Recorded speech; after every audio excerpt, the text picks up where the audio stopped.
right corner. Kohler will take a deep three, and Paige Kohler knocks it down. Kohler to Velasco. Amy Velasco for a three. Velasco hits it from downtown. Amy Velasco connects. Paige Kohler a three, and she's feeling it. Splish, splash. Kohler out to Gherkin. Gherkin wide not for three again, and she drains it. Feed the hot hand. Jasmine Furr for three, and she buries it. The BGSU Falcons have defeated the Arkansas Razorbacks, coming back from 14 down. It's the first leg of the Battle of I-75 for BGSU women's basketball this season as they take on the Toledo Rockets here at Savage Arena. Good afternoon, everyone, and welcome inside the broadcast. I'm Lucas Clamar alongside Caden Knapp. Been a couple games since you and I shared the headset together. Happy to be back alongside you, Caden, and your first Battle of I-75 game as a Falcon, and should be a good one here. Yes, it should. You know, it's the 79th time these two teams have matched up against each other. It's the first time it's Coach Shamil versus Coach Bogus, and it's going to be a lot of fun. Absolutely, and Shamil, obviously in his second season with Bowling Green, didn't have the success he won against the Rockets last season. This is an opportunity for him to get a huge win over the school's arch rivals here on the road. Yes, and in just a 25-minute drive up here, we were in the bus. The only road trip of the year that is the same day for the Falcons.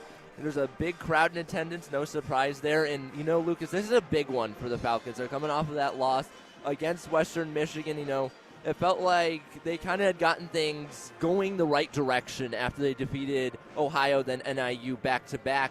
But that game really, you know, put a sting on things. And, you know, now all of a sudden you're like, you got to win, and get the momentum back the other way. Absolutely. You mentioned that Western Michigan lost. The Falcons are going to want to earn their second road win in the MAC here this afternoon against this Rockets. But this is a Toledo team, Caden, that's 12-5 on the year, 4-3 in MAC play. They're 7-1 here at the Savage Arena. So if Bowling Green's going to come away with a victory, it'd be a huge one because this Rockets team, they don't lose very often, and they don't lose very often at home.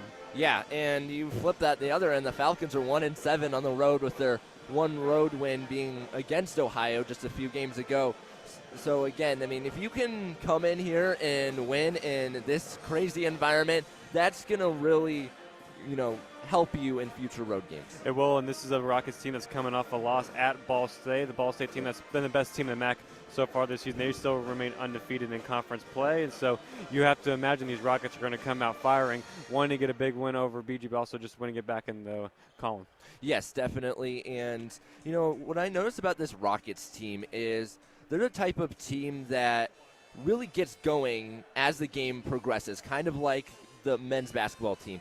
This is a team that, you know, they outscored their opponents by 10 points in each the first and second quarter, but then you jump to the third quarter and they've outscored their opponents by a total of 52 points this year. And then you go to the fourth, they've outscored their opponents by 26 points this year. So, yeah, once the game gets going and they're feeling it, that's when they play at their best. It will indeed, and this is a Rockets team that last season obviously beat Bowling Green a couple of times, and a lot of it had to do with Sammy McConnell. A player we'll talk a lot about when we get into the game. She reached a giant career collegiate mark of 1,000 points last time they played Bowling Green, and she'll have another big game probably as well, and she'll be one of the players that they'll have to watch out for as well. Yeah, she's one of the local people, too, coming from Rossford, Ohio. You mentioned it right when we got here. Pretty much her whole family is sitting right in front of us. And, you know, this is one of her last matchups against Bowling Green as a graduate student. So, yeah, she's really going to want to make one last sting on that rivalry. And, you know, her mentality isn't going to, I don't think, reflect that because she's super selfless. She reminds me a lot of Lexi Fleming in the sense of it's not all about me. I want to see my teammates thrive as well, and I want to give credit to my teammates and, you know, kind of take the conversation off of me. Absolutely, and obviously I think we've touched on it a couple of times with the past Bowling Green games is they have to be able to finish out quarters better, Yes. have to finish out games a lot better. And, you know, unfortunately that happened down the stretch. You look at, they've outscored opponents in the first quarter by quite a significant margin, and you go to the next three quarters and it's not the same story. It's been quite the opposite, and obviously Western Michigan, that game came down to the fourth quarter, and BG just had a bad final 10 minutes there, and Western Michigan had a couple free throws, hit those, and unfortunately came out the loss. But I don't think it's any secret that in order to get away with the victories, they have to play good all 4 quarters, but also just they got to learn how to close out games, especially these close ones. Yeah, 100%. And, I mean, that's like a theme that's just really echoed throughout the season. It's like, how are they going to finish out these games? Because against Western Michigan, they did almost everything right, it felt like, until the final 2 or 3 minutes of gameplay. I mean, they outscored Western Michigan by a huge margin in points in the paint. I believe they had 42 points in the paint to Western Michigan's like 20. So there were just many things that they did positive, but of course it was overshadowed by the late minutes. Absolutely, indeed. And if you're on the Rockets side, Caden, you mentioned a couple of things that really stick out to you, but what makes them deadly? What's kind of the main thing that you look at them and that really stands out to you the most? The thing that stands out to me about them is just their experience. Every single player, it seems like, has played a significant amount of minutes, significant amount of games. And, you know, that really helps the younger players because they see, okay, these veterans are doing this, so I'm going to feed off that energy. And I think that's the main reason why they have done really well this season and has helped propel them to where they're at. Indeed, and for Bowling Green, Caden, a win would mean monsters to them. We talked about their road struggles so far on the road, and we talked about how good this Rockets team is, and you kind of look at the rest of the MAC standings. Bowling Green still find themselves here in those last spots if the MAC tournament was soon. It's still far ahead. We're still not even close to March yet. But this is you're going to need to beat some of these tough teams on the road. You look at some of the top teams in the MAC this season. You have Buffalo, Kent State, now Western Michigan up there. Those are all teams that Bowling Green has not been able to beat this season. Haven't played Ball State yet, who are first in the MAC, and the Rockets are just in there, in that mixture, in the top of the MAC. So this is another big test for Bowling Green in order to knock off just a quality opponent here on the road. Yeah, it really is. I mean, and especially with that Ball State game coming up in a few Wednesdays from now. So, again, with like the momentum thing, if you could beat this good Toledo team, and then you have Akron up next, and then after that you go to Central Michigan, if you could, you know, win 2 of those games, then all of a sudden you're going into Ball State and you're like, okay, this is good. We went to Savage Arena, we won there. We went to Central Michigan, we won there. And now we're on the road against Ball State. We're playing confident, and, you know, they might be able to squeak out with a win. And then you mentioned that Akron game coming up, looking ahead. I mean, they have Akron, Central Michigan. Those are teams that they didn't think they would be in the mixture with before the beginning of the season. But you look at the MAC record, they're right there. They're both 7, 8, and 9 spots. And depending on what happens in this game, those 2 games are huge. You have Akron at the Stroh Center Wednesday, and the next Saturday you have at Central Michigan. So those are massive games as well for Bowling Green. Yes, they really are. And, I mean, good news for the Falcons is they've been really, really good at home this year. So that kind of helps play them in their favor. Indeed. Well, that'll do it for our pregame show here. When we come back, we'll have the starting 5 for both Bowling Green and Toledo, and we'll also give you the last few keys to watch for this game before we reach tip-off here. It's the first game of the Battle of I-75 this season between the Bowling Green Falcons and Toledo Rockets, a rivalry with history like no other in the Mid-American Conference. You're listening to BGSU Women's Basketball right here on WBGU 88.1 FM.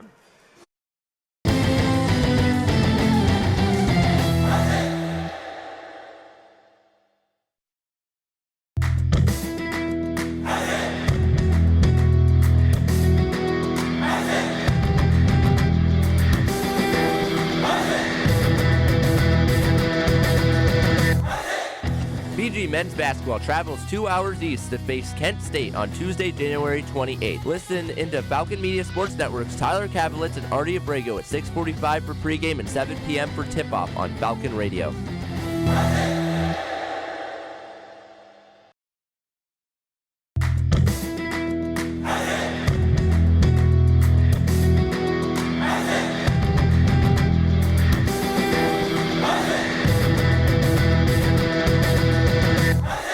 Phil Beskid, BGSU Radio Faculty Advisor. You can catch all the Falcon Media Sports Network broadcasts on our 2 stations, WBGU 88.1 FM and Falcon Radio, which can both be found on bgfalconmedia.com. Ziggy.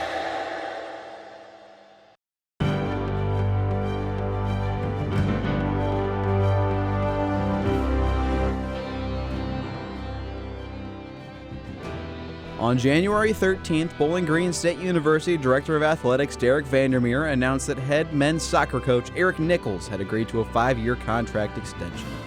Across 16 seasons, Nichols has accumulated a record of 131, 119, and 44.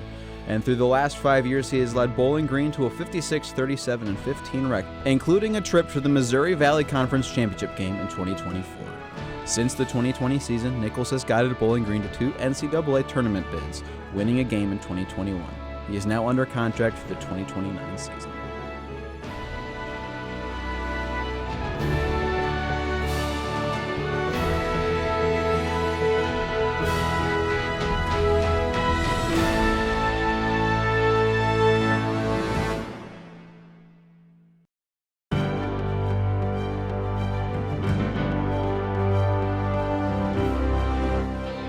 On October 4th, 2024, BGSU volleyball opposite hitter Lauren Hovey recorded her 115th career service ace in BG's comeback reverse sweep of Western Michigan, passing Paige Penrod for the most in program history during the rally scoring era. Falcon Media Sports Network's Chaz McNeil had the call of the historic moment on WBGU 88.1 FM. And that will make history. Lauren Hovey's 115th ace in the rally scoring era is in the history books as the Stroh Center applauds. This has been a Falcon Media Sports Network featured call.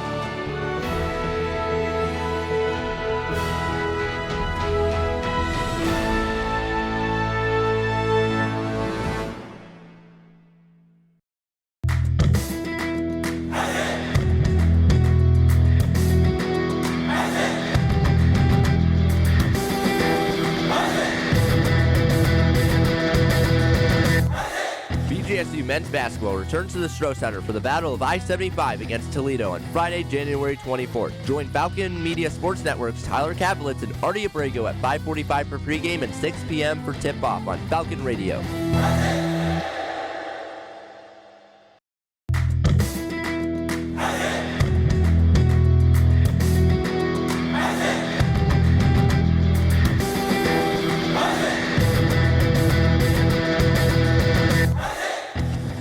BGSU Gymnastics will battle Southeast Missouri State in Central Michigan at the Stroh on Sunday, January 6th at 2 p.m. Falcon Media Sports Network Sam Morris will have a recap of the event on bgfalconmedia.com.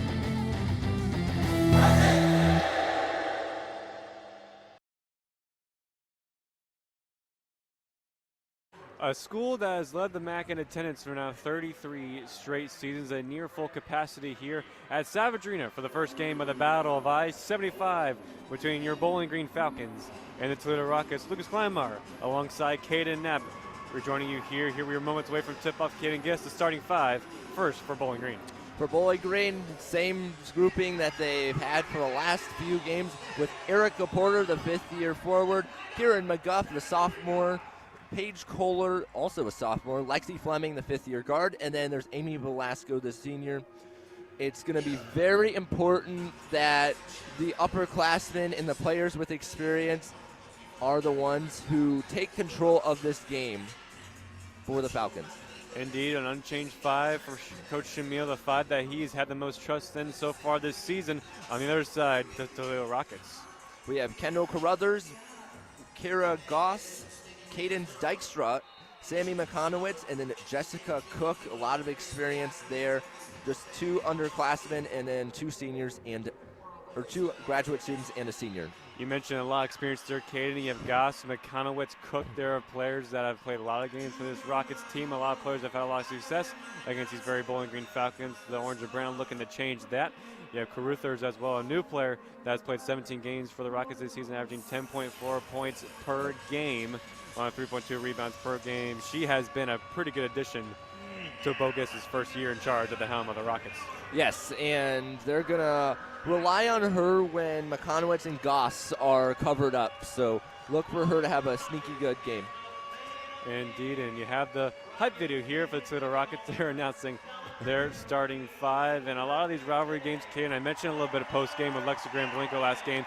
You just need to throw all the stats, all the momentum out the window. Once that whistle blows the tip-off, it's mano a mano. Team rivalry games, anything can happen. Exactly, and kind of looking at some of the keys that I wrote down, you got to build momentum early, I believe. I mean, the Falcons, they've been good at doing that, and they just have to sustain it. They have to find a way to continue building off that momentum and, take this crowd out of it. As we said, 33 consecutive seasons with the exception of the COVID year. They've led the in attendance in the MAC, and they're 32nd in the nation in attendance. So if you could take this crowd out of it, that's going to be huge. Absolutely. And then the last thing I was going to say is win the paint battle. Absolutely, and we'll talk more about in the paint battle, but all wins aren't created equal and all losses aren't created equal. A win over your rivals, who knows? This could change the fortune for the Falcons for the remainder of this season here. The momentum and confidence this can do for this team that's been kind of a seesaw season at 9-9 on this season and 3-4 MAC play. This could really change their fortunes and their confidence moving forward for the rest of MAC play. Oh, 100%. And before we go into the Inside the Paint battle, we'll take a quick break for station identification. I'm BGSU graduate Jason Jackson from the Miami Heat, and you're listening to WBGU 88.1 FM, your home for BGSU women's basketball.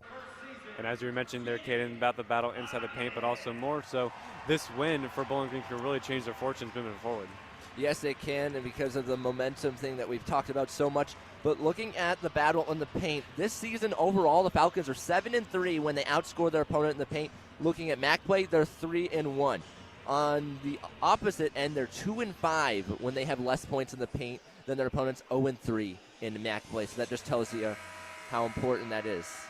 The Falcons averaging 69.3 points per game heading this one, so they're averaging exactly 70 heading to this one. The Falcons actually shoot better from the field by 1% of the Rockets so far this game. Both teams shoot nearly identically from the free throw line. A lot of similar stats, but at the end of the day, the Rockets have more wins than BG's thus far this season.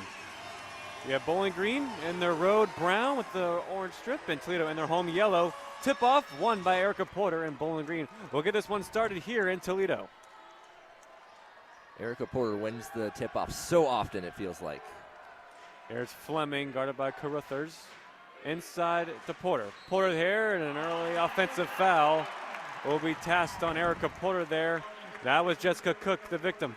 Yeah, one-on-one there, and, that's something that Coach Shamil really wanted to iron out, those fouls. The Falcons 3-4 this year when they have more fouls than their opponents, 1-4 in MAC play. Erica Porter had a double tech in the game that cost Falcons 4 free throws towards the end. An early foul here for the fifth-year guard. Here come the Rockets' first possession. Goss, left wing, Caruthers. Caruthers drives inside with the right, off the glass and in. Caruthers, first points on the board for the Rockets. The crowd getting into it quickly with their loud cheers. Good ball movement there. So 2-0 Toledo, 9-13 into this first quarter. Fleming, guarded by Goss. Fleming hands this one off to Velasco. Kohler left wing, then moves back centrally. Now here's McGuff. Fleming right wing again. Shot clock down to 7. Fleming trying to hand that one up to Velasco, and that's given away. So turnover early for Bowling Green. Here comes the Rockets back the other way. Caruthers. Cook. Caruthers again. Top of the key, moves inside. Pulls up there. Mid-range shot there. Caruthers in and out. Bowling Green can't hold on the rebound, but it's last off of Jessica Cook. BG will take over. In matchup I'm going to be very interested to see play out today is McConowitz versus McGuff. Those two are going to be on each other for the majority of this game. They were in and there with the tip out. So 2-0 Toledo here, 8:30. And we'll have a stoppage here. And it'll be a Toledo foul here. We'll see who they tagged that one. That'll be on Caruthers for her first personal. Here's Kohler. Bounce pass inside. Velasco, mid-range there. No good off the front of the rim. Rebounded by Cook. Here comes McConowitz back the other way for Toledo. McConowitz defended by Velasco. McConowitz there puts through the contact shot. No good. Toledo there remains with possession. Goss kicks it out to Caruthers. Inside Cook. No one on her there. Almost in a charity strike. Gets it back to Caruthers. Caruthers there. No one on her there. And up and over the shot there. Number 4 has 4 points. 4-0 Rockets. 8 minutes to play here in the first. What a fantastic move at the baseline there to just sneak around Erica Porter and lay it in reverse. 2 minutes into this contest, Bowling Green still looking for their first points. Fleming inside Erica Porter. Erica Porter beats Jessica Cook underneath the basket, puts it up and in. Well, Porter just did the same thing that Carruthers did to the Falcons. Good move by her. And the Rockets that way. Here's McConowitz now. Gets a little bit of help from the glass and gets it to fall. 6-2, Rockets lead. McConowitz just went right at McGuff, the sophomore. Here's Velasco out to Fleming again. Been a good start defensively for Toledo. Velasco moves inside there, puts up a shot, no good, but she'll be fouled. Velasco so quick with her moves at the hoop, and so many times you see her driving in at the edge of the paint and end up getting fouled because teams respect her and they know how good of a shooter she is. A couple of changes for Toledo early on. Destiny Robinson checking in for the Rockets, who started majority of the games this season, and also Nan Garcia for the Toledo. So Velasco to go to the charity stripe. First time for either team this game. Velasco, perfect there. First one, 6-3. Garcia is one of those players that is a coach on the floor. She got selected to be a part of a coach conference for future coaches in Tampa for April. Pretty good there for Garcia as Velasco goes 2 for 2 there. 6-4, Rockets lead by 2 with about 7 minutes left to play here in the first. Here's Dykstra. Surveying her options now, gets his one out to Goss. Guarded by Kohler, top of the key. Shot clock down to 5. Screen set from Garcia. Here's Goss. Goss kicks it out to Dykstra. Shot clock down. They can't get the shot off. Good defensive stop for Bowling Green.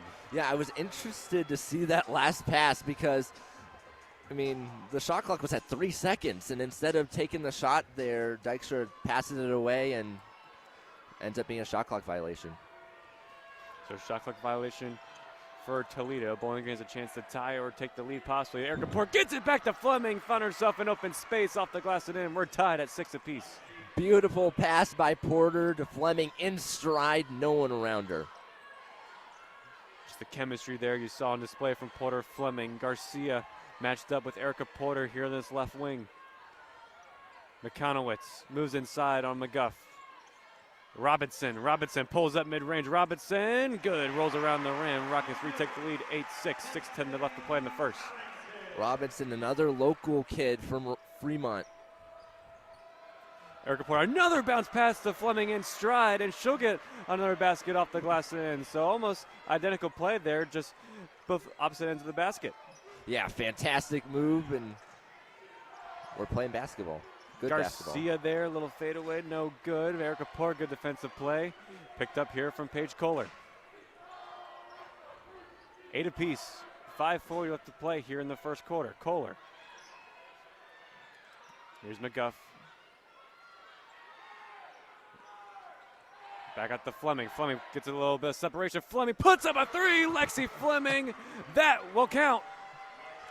Yeah, what a shot for her to create space by backing away and then putting it up. Beautiful shot. 7 points in the last 3 Falcon offensive possessions for the Cincinnati, Ohio native. The Falcons lead 11-8. Robinson. Here's McConowitz, right wing. McConowitz working on McGuff. McConowitz, a couple of step overs. Gets it up to Garcia here towards the right side. Guarded by Porter. Garcia, long switch here. Dykstra puts up a 3. Dykstra drains it. What a shot there with Velasco in her face. We are tied now at 11 apiece. Here's Porter. And then knocked away there from Garcia. Now here's Velasco. Velasco moves inside, puts a shot there, knocked away from Robinson. Velasco tried to do a little too much there. There was 2 Toledo defenders right there in the paint. Nice pass inside. It Goss off the glass and in. Toledo retakes the lead, 13-11. Kohler gets space open. Kohler for 3. That just off the mark. She was left wide open there. Front of the left wing, couldn't knock it down. I think she noticed how wide open she was there and kind of tried to rush herself for a second because Garcia was starting to make a play at her, and that's the reasoning for the missed shot. We have now reached past the first 5 minutes in the first quarter, which means we've reached our first media timeout that the Rockets lead 13-11 over your Bowling Green Falcons. This timeout is sponsored by Juniper Brewing Company, 145 South Main Street in downtown Bowling Green, featuring coffee and craft beer, serving breakfast, lunch, and dinner. See the latest menu at juniperbrew.com. So first media timeout of the quarter, we'll take it with them. The Rockets lead by 2 right here on WBGU 88.1 FM.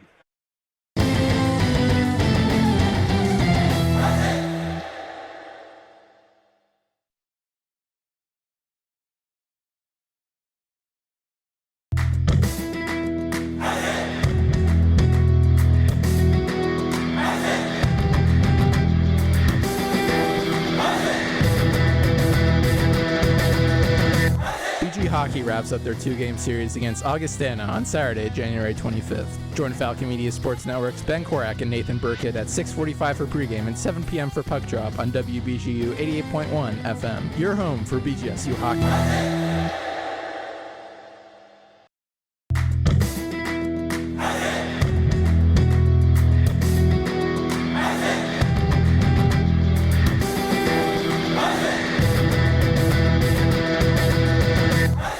Falcon Hockey looks to get back in the win column against Augustana on Friday, January 24th. Tune in to Falcon Media Sports Network's Ben Korak and Lucas Kleinmeyer at 7:15 for pregame and 7:30 for puck drop on WBGU 88.1 FM. Back here at Savage Arena as the Rockets lead BG 13-11 and a 2-point lead for TOL. Early in this one, Lucas Kleinmeyer alongside Caden Knapp with you. Caden, what you make of the first 5 minutes of basketball we've seen here? Very, very quality basketball, I will say. A lot of back and forth action. Toledo making 5 of their last 6 shots. They're 6 of 9 in total. The Falcons, on the other hand, are 4 of 7 from the floor. I mean, you could tell that both these teams came ready to play. Indeed, and you look at Lexi Fleming there, a 7-point run for BG. She is 7 of the 11 points, 3 for 3 shooting. Erica Porter and Velasco have 2 thus far. It's been pretty versatile and scoring for Toledo. Carruthers, McConnell, Goss, Dykstra, and Robinson have all gone on the board so far this game, with Carruthers leading with 4 points.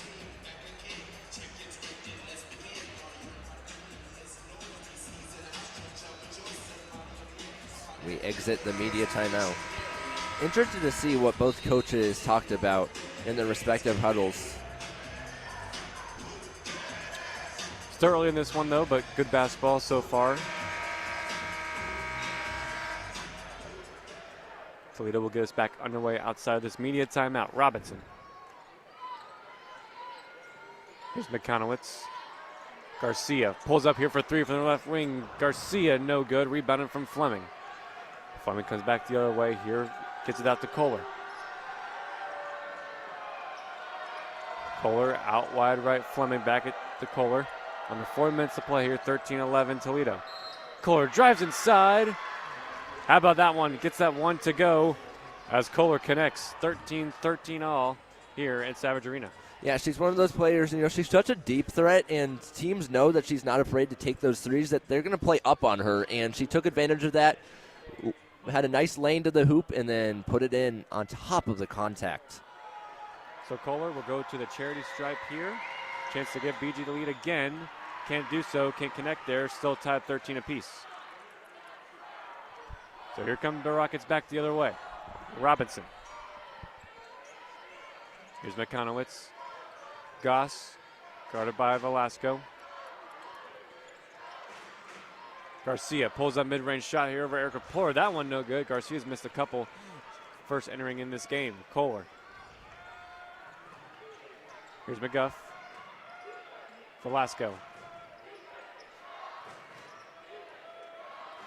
Fleming. Fleming has that one knocked away. Initially got it back, however. Shot clock down the 9 there. That was a crashing Carruthers.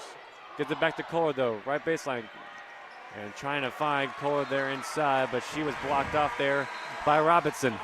Well, that first pass from Fleming was a very ill-advised one. Like you said, Carruthers was crashing in on it, and then the Falcons were fortunate to get it back.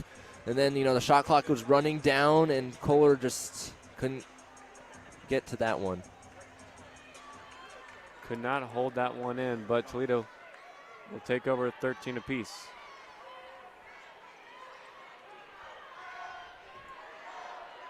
I do think even if that ball would have been caught, there would have been a shot clock violation anyway. Janaea Donahue checking in for Bowling Green for the first time this game. She replaces Fleming. Long pass outlet to McGuff. McGuff couldn't hold it initially, but gets it back, and Kieran McGuff puts it off the backboard and in. Bowling Green takes the lead 15-13. McGuff not holding on to that initially kind of threw off the timing of Toledo. Nan Garcia came bolting right by her, and it created space. And a wide open pass from Garcia underneath the basket. Carruthers, and got that one to go. Now we're tied back to 15 apiece with 2:20 left to play here in the first quarter. Both these teams very good at counter-punching so far. McGuff, Velasco, trying to find Porter. Had it tipped away from McConowitz. Porter gets this one back, but she's outside right wing. Long switch, Donahue. Donahue works inside. Donahue gives it back to Porter, but travel's going to be called on the freshman for Fort Wayne, Indiana. Yep, she moved her pivot foot there and her plant foot on top of it, and that's what got the travel. I'm telling you right now, Lucas, this feels like whoever makes more mistakes is going to be the one that loses here. Whoever has the more turnovers. I think you're definitely right there, Caden. As Toledo back in action on this one, McConowitz drives inside, and she is stuffed by Kieran McGuff. What a play from the Dublin native. Yeah, what a move by her to just block that away. McGuff fearlessly going at McConowitz early and showing her that I'm not giving you any space. Erica Porter will check out. Checking in is Taya Ellis for Bowling Green.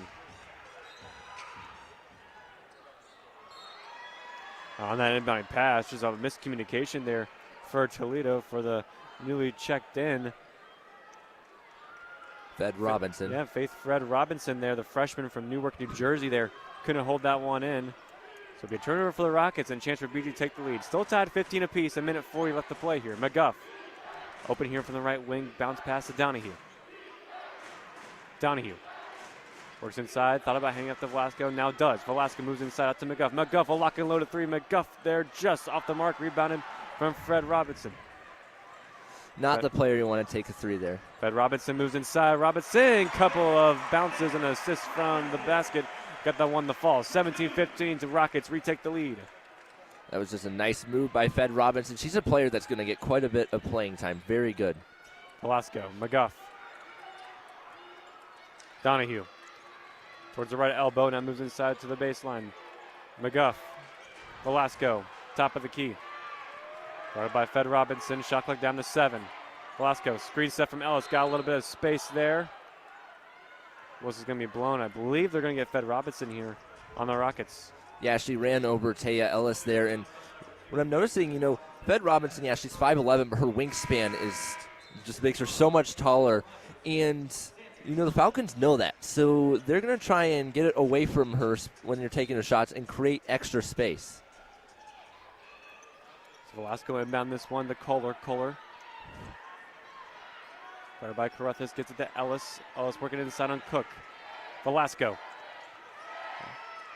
works inside, down in 9 seconds. Velasco out to Ellis. Ellis fights through the contact. Ellis puts it up and in. Taya Ellis, a big basket for Bowling Green, tied at 17 apiece. Yeah, what a pass and then the finish. Down to 25 seconds here in this first quarter. Dykstra will hold this ball for the Toledo Rockets to probably take as much time as they can. 17 all here. Goss, Dykstra. Working on Velasco. Dykstra moves inside, long switch out, gets it out to Carruthers. Carruthers pulls up mid-range shot there, no good. Rebounded from McGuff. A lot of contact there, and they're going to get a foul on Toledo. I believe they're going to get Jessica Cook here on this one. We'll see. And they will. That'll be Cook's second personal foul of this game. Yeah, a lot of contact there. Good call. And both these teams just have been so physical in the early going. Just Toledo a little too physical, as they've now committed 5 fouls. Emily Cecil checking for the final 3 seconds in this one. Tied at 17 apiece as Velasco will go to the charity stripe off of that Cook foul. And it's been quite a pretty good first 10 minutes of basketball here at Savage Arena. Yes. Velasco's first attempt, good.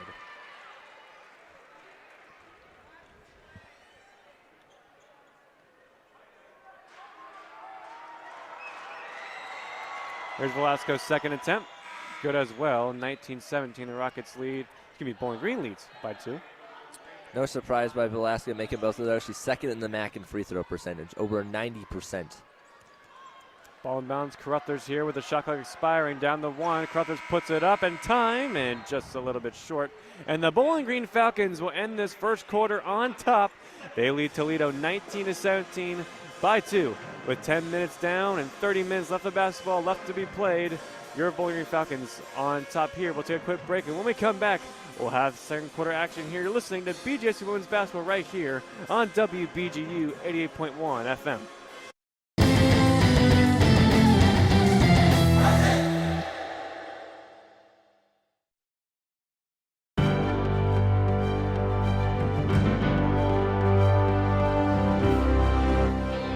On Saturday, January 18th, senior guard Lexi Fleming became the 32nd player in program history to reach 1,000 career points. Doing it in her 82nd start, she tied herself for the 9th fastest player to reach that point total. In the game against Northern Illinois, where she reached the career milestone, she scored 15 points and dished out 5 as total assists. Fleming averages 12.6 points and 3.3 assists per game this season. In MAC play, she averages 14.5 points and 4.1 assists per game. The former MAC Freshman of the Year is currently in her 5th year with the BGSU women's basketball program and averages 2.12 steals per game, the 4th most in program history. This has been 60 Seconds in Falcon Athletics.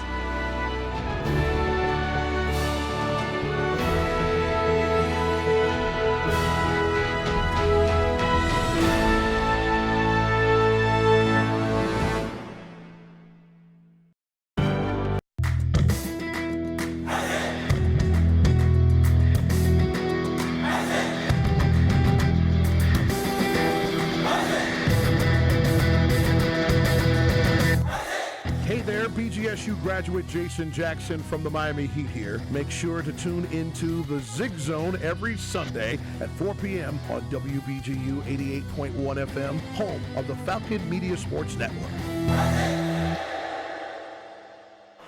Back here at Savage Arena here in Toledo, where the Falcons lead the Rockets by 2. 19-17, the orange and brown lead. Lucas Kleinmeyer alongside Kaden Knapp here, 10 minutes down, 30 minutes left to go here for this first game of the Battle of I-75 here. Been a pretty good one thus far. It really has been, and now the question is, how are the Falcons going to be able to keep this momentum going? As we mentioned in the pregame, they've struggled in the second quarter this year, and just keeping that momentum in their favor. So these next few minutes are going to be huge, and I think they're going to tell us a lot about how this game is going to go. Well, absolutely, indeed, but Bowling Green has historically this season have been really good in the first quarter as they outscored opponents all time this season, and it's been the other 3 quarters that have not been the same story. So I think, like you said, the second quarter is going to be huge here, but down the stretch, how this team plays will be a huge telling tale of how the rest of the season might go. Yes, exactly. And, Coach Shamil definitely saying that and mentioning how pivotal it is to get off to a hot start this quarter and, pick up right where he left off. The 5 on the floor for Bowling Green coming back into this one. Velasco, Fleming, Emily Cecil, Erica Porter, and Jasmine Fern checking in for the first time for Bowling Green. Also notice both these teams shooting well over 50% from the floor. So Rockets get McConowitz, Carruthers, Goss, Garcia, and Fed Robinson on the floor for Toledo. Here's Fed Robinson. Long switch out. Carruthers moves inside, puts up a pump fake. There's Cecil underneath the basket, and a little bit of contact there from Emily Cecil. Should get attached for the foul. Yeah, Cecil's hands were completely down at like a 180-degree angle. Easy call for the officials as Carruthers was going up against that. So 2 free throws on the way here for Toledo for Carruthers. That one gets a lot of deflections there, but it eventually drops. Carruthers now up to 7 points, 19-18. This is her first year with Toledo, transferring over from St. Francis in Pennsylvania. 2-for-2 trip there for Carruthers. We're tied at 19 apiece.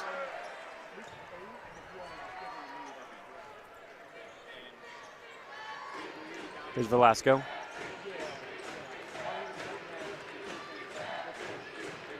Fern inside to Porter. Porter working on Garcia. Erica Porter there puts up a couple moves. Erica Porter with the right one that rolls in and out and rebounded from the Rockets. Yeah, low percentage shot there. And a wicked pass from Fed Robinson hits off the backboard. And not online there for Toledo. Here's Jasmine Fern left wing out to Velasco. Way too much heat on that pass. Velasco on Fed Robinson, feeds it to Erica Porter. Erica Porter inside, no offensive foul called. Erica Porter beats Garcia there and gets Bowling Green the lead back, 21-19. Yeah, I didn't see a foul there, so I think the officials did a good job at not blowing the whistle. Here's Goss, screen set from Garcia. Goss gets a little bit of room, works on Velasco. Goss works inside, left layup there, no good. And I'm not quite sure what the call is here. I believe they're going to get Toledo for a foul. Fred Shamil's a little bit irate with Erica Porter. Yeah, I was thinking for a second that was a foul on Erica Porter based on Coach Shamil's reaction to it. She clearly did something he did not agree with. Here's Velasco to Kohler. Fleming.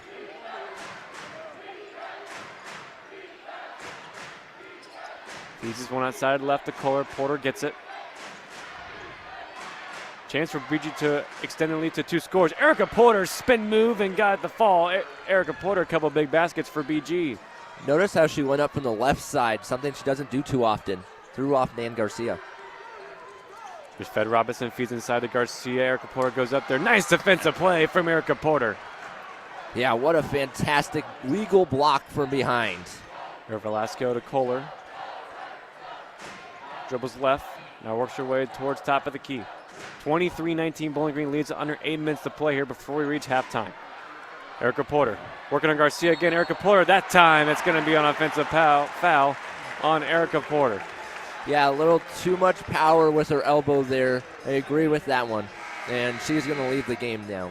Ellis will check in for Porter. I saw that one coming. Porter now 6 points, second on the team. Fleming still leads the Falcons with 7.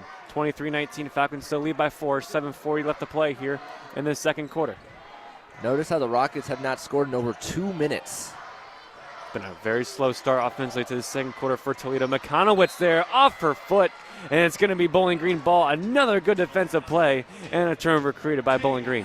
Yeah, the Falcons' defense has been fantastic to start this quarter, locking down the Rockets. Here's Velasco. Fern. Kohler. Fleming bounce pass inside. Velasco. Velasco works inside, puts up a shot there with the left, no good. Low percentage shot for Velasco, fading away, going across the Rocket. Carruthers pass inside to Goss there, defended by Fleming. They'll get Bowling Green here with a foul. And I believe they'll get Fleming. Yeah, that was one of those where it's either a foul or Goss is going to have an easy lane to the hoop and lay it in. So 7:05 left remaining here in the second quarter. They'll inbound this one.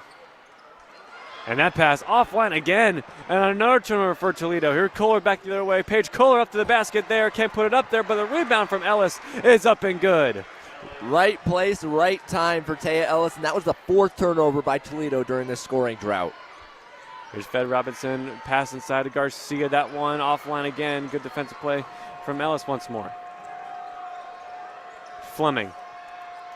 Fleming feeds it to Kohler. Kohler gets a little bit of open space, trying to find Ellis underneath the basket. It'll be last off a Rocket, and BG will still take over. A 6-point lead now for Bowling Green, 25-19. With 6:36 left to play here in the second quarter. Yeah, what a start to this quarter it has been for the Falcons. Just what you wanted.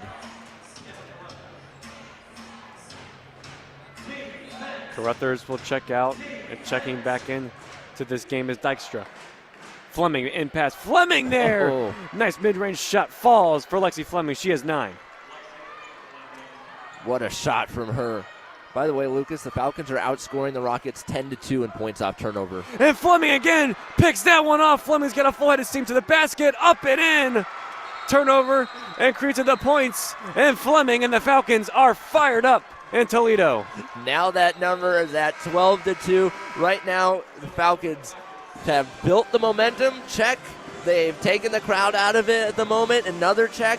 And they're winning the paint battle as well at 20-14. What a start to this quarter, and what a lead they built themselves. Fleming now has 11 points, and the Falcons' lead has extended to double figures with 10 points. Timeout on the floor, and this timeout is sponsored by Juniper Brewing Company. You can find the latest menu at juniperbrew.com. Bowling Green leads by 10, 29-19. We'll take a quick break, and we'll bring back with you with a final 6:17 left in the second quarter. You're listening to BGSU Women's Basketball right here on WBGU.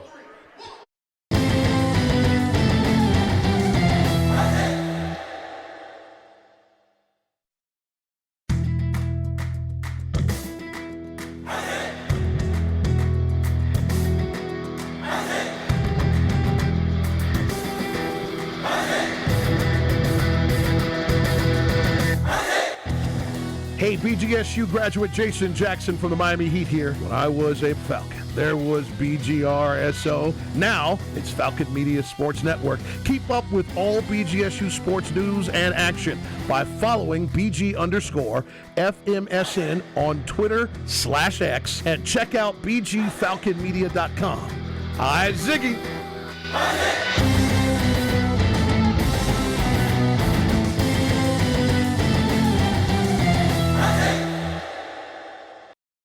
I'm BGSU graduate Jason Jackson from the Miami Heat, and you're listening to WBGU 88.1 FM, your home for BGSU women's basketball.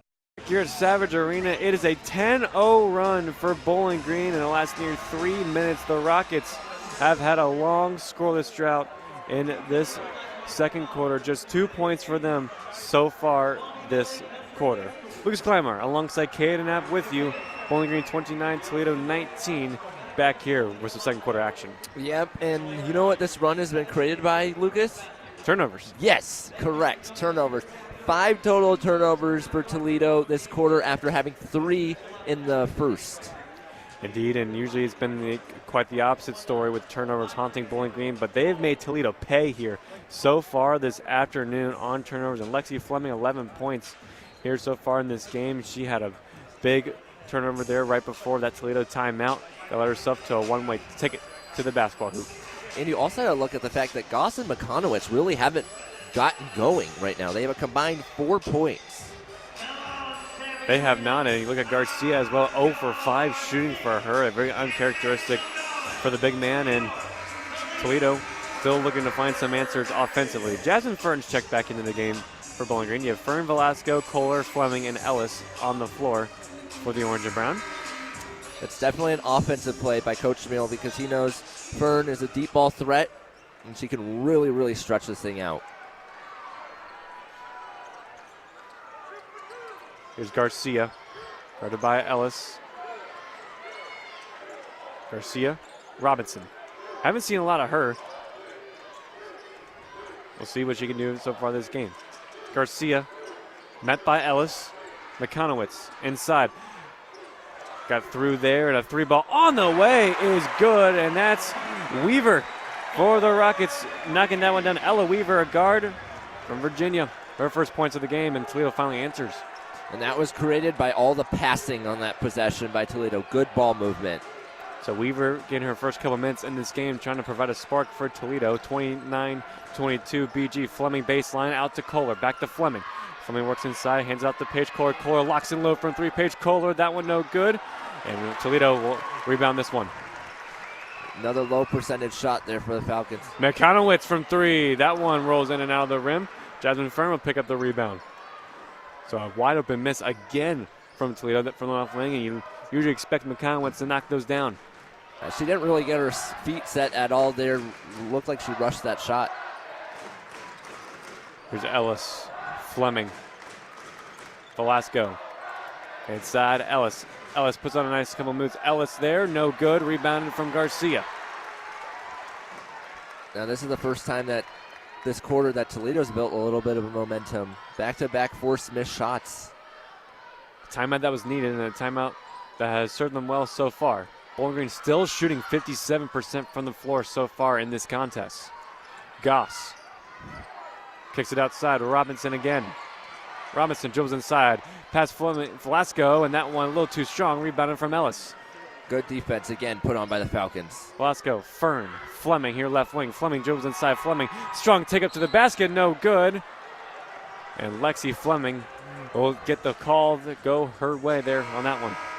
Yeah, that was a very obvious one. I mean, she was sandwiched in between two yellow jerseys, and the far official was actually the one who called the blocking foul. So Fleming will go to the charity stripe for the first time in this game. She has not missed a shot this game. 5-4-5 so far. By the way, Lucas, she's entered the top 30 in all-time scoring at BG history. She needed 9 to enter that. A player as well that reached the 1,000 points career mark a couple of games back against NIU, one of the most decorated players in program history for a player that has gone through so much with her injury history. Can't connect there on that attempt there, so 1 for 2. 30-22, Bowling Green leads by 8. McConowitz. Fleming takes a tumble inside, and Fleming will draw the defensive foul. 9 times out of 10, when you see a player fall down on the floor, there's going to be a foul to follow. A little too physical there by Toledo. Yeah, a little too much contact there inside the paint for the Rockets, and Fleming has had one heck of a game so far in this one. Velasco, Fleming right wing. Here's Donahue's checked back in for Bowling Green. Velasco dribbles to the right. And works out all the way to the left wing. Screen set from Ellis. Velasco has an open look to the rim, trying to give that one to Ellis. Can't go. Velasco, oh boy, crunched down in pain, holding that left leg. And a 3-ball on the way for Weaver, well off the mark, but Velasco still down.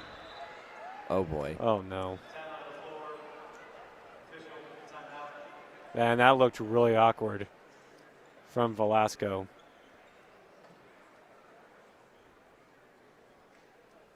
And while athletic trainer Matt St. Louis and Fred Shamil will attend, Velasco will take a quick step aside. You're listening to BGSU Women's Basketball right here on WBGU.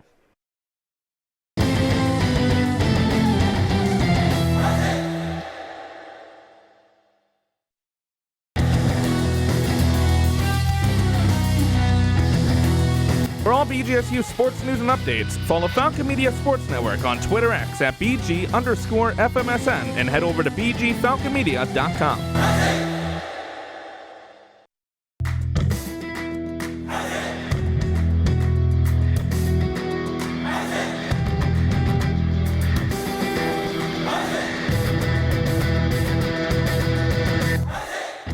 Looking for a BGSU Athletics talk radio show? Tune into the Zig Zone every Sunday at 4 p.m. where a panel of Falcon Media Sports Network members discuss the hottest BG sports topics. Only on WBGU 88.1 FM.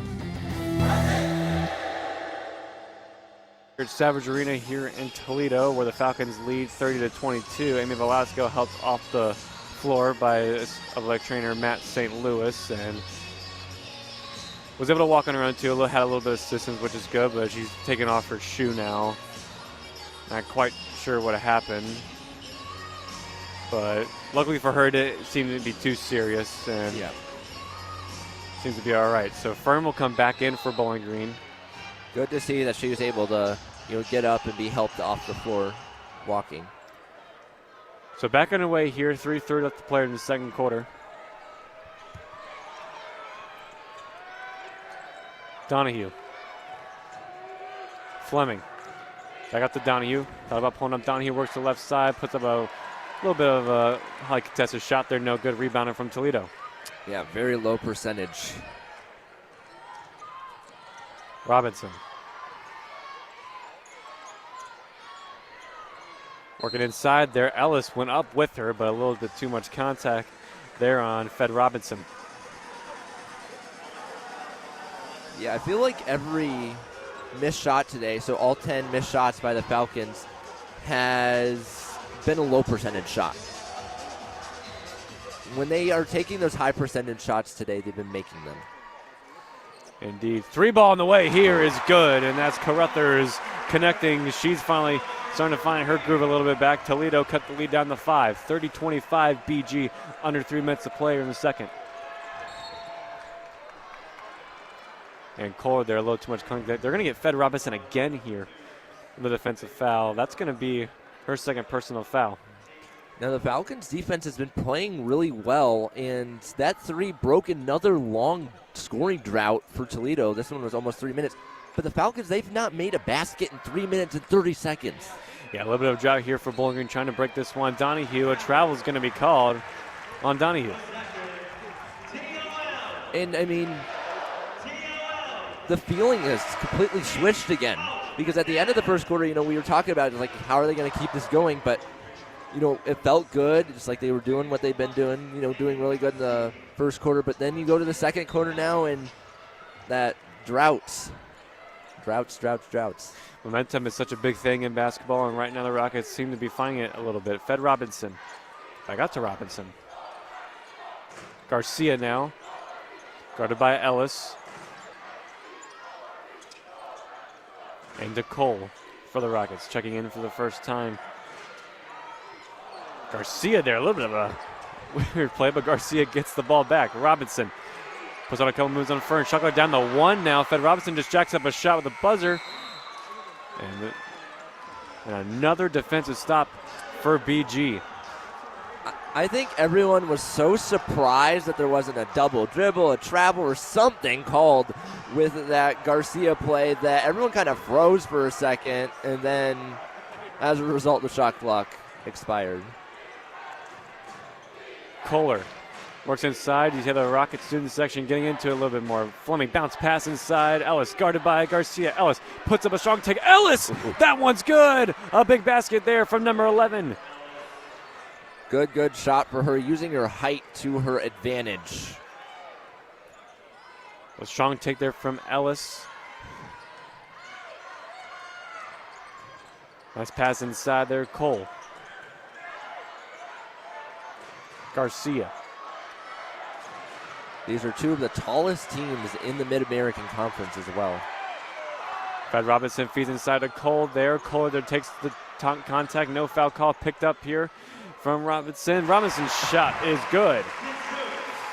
What a beautiful release there, and then the finish.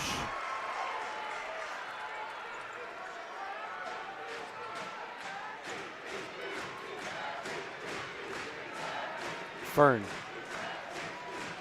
And off now on the same page there to Ellis and Fern. Garcia fast break that away. Bounce pass back to Garcia, but Emily Cecil and intervened the last possible second to break up that pass.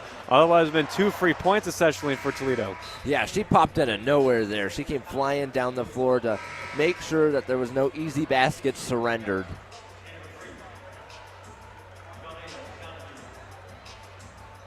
Cecil and Fern come back out. Donahue McGuff will check back in for Bowling Green. Feed inside. McConowitz! Ellis got her hand on that one and rebounded by McGuff. Again, the Falcons' bigs just playing so good today in the paint.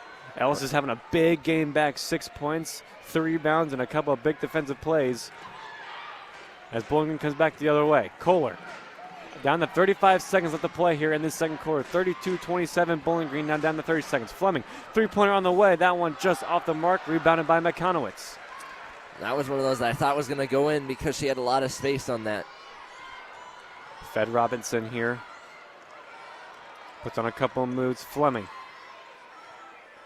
Robinson. Got it by Kohler. Shot clock is off. Down to 7 seconds. Robinson again. Got it by Kohler. Carruthers moves inside. Carruthers puts up a tough shot. No good. Rebounded from Donahue. And that's how the first half will come to a close. Your Bowling Green Falcons on top of your Toledo Rockets. 32-27. The Falcons lead by 5. What a first 20 minutes for the Orange and Brown. And they'll look to close it out as they head into the second half. When we come back, we'll recap the first half and preview what's to come at the start of the third quarter. You're listening to BGSU Women's Basketball right here on WBGU 88.1 FM.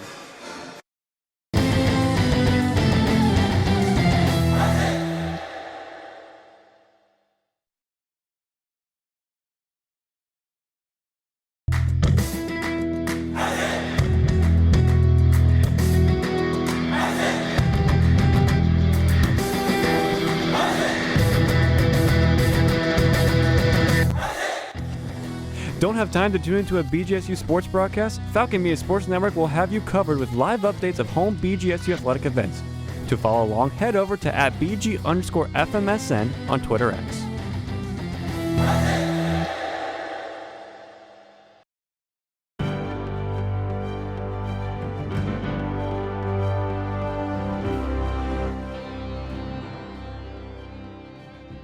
On September 13th, BGSU men's soccer's Bennett Painter scored the game-winning goal against Northern Illinois, leading to the team getting nationally ranked. Falcon Media Sports Network's Lucas Kleinmeyer had the call on the WBGU PBS YouTube channel. Gonna win that one initially. Head up again. Wins the second one, however. Back to lane, back to Painter. That one's blocked, gets it back. Painter!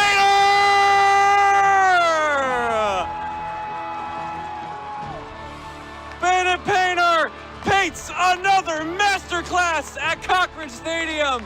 This has been a Falcon Media Sports Network featured call.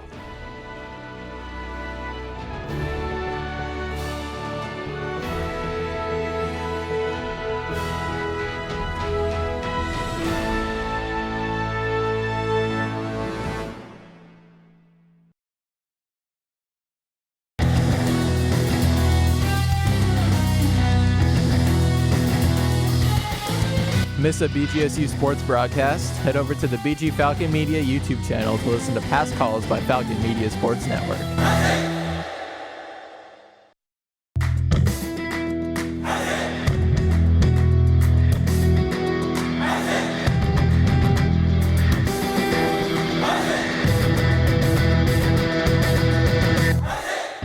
Falcon Media Sports Network is finally back on the road with BGSU hockey.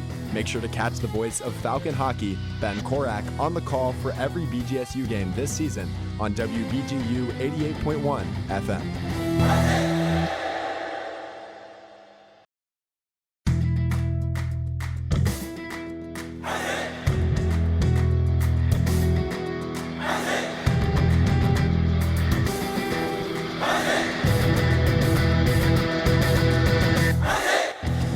Hey, BGSU graduate Jason Jackson from the Miami Heat here. When I was a Falcon, there was BGRSO. Now it's Falcon Media Sports Network. Keep up with all BGSU sports news and action by following BG_FMSN on Twitter/X and check out BGFalconMedia.com.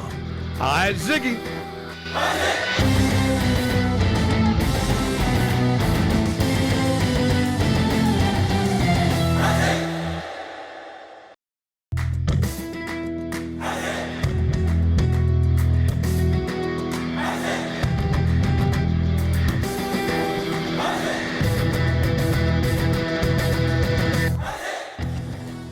Are you a fan of BG Falcon Media and the Falcon Media Sports Network? You can show your support for BGSU student media by donating at the bottom of the page of stories on BGFalconMedia.com.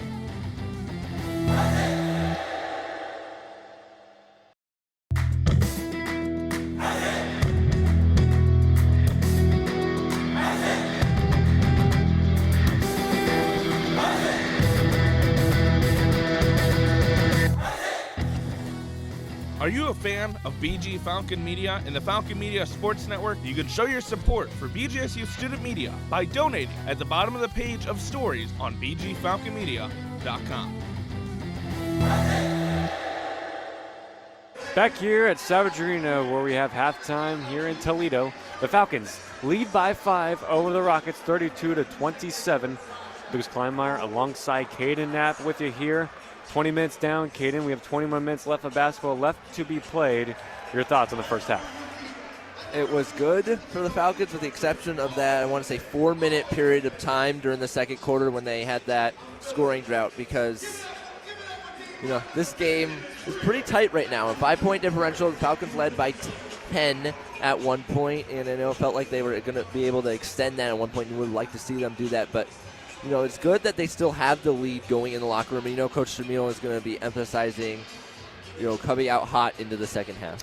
They will indeed, and a couple of stats that we'll read off to before we get into the specifics. Bowling Green shot 13 for 24 in that first half. That's good for 54% from the floor, while the Rockets were 11 for 20. That's 39.3% to be exact. And not good for the Rockets if you're a Toledo fan. 3 for 7 from 3 for Toledo. Just 1 3 made for Bowling Green. They're 1 for 5 from 3. And for the Orange and Brown, free throws 5 for 7, 71.4%. And for Toledo, just 2 for 2 there from the charity stripe. Yeah, the Falcons very high percentage today, shooting wise, and a lot of positives there. And another positive is, their paint points. They've scored 22 in the paint. I think that's part of the reason why their shooting percentage is so high right now. And they're outscoring Toledo 22-14 in that category. And quite a few of their paint points have come off of turnovers as well. They're outscoring Toledo 12-2 in the points off turnover category.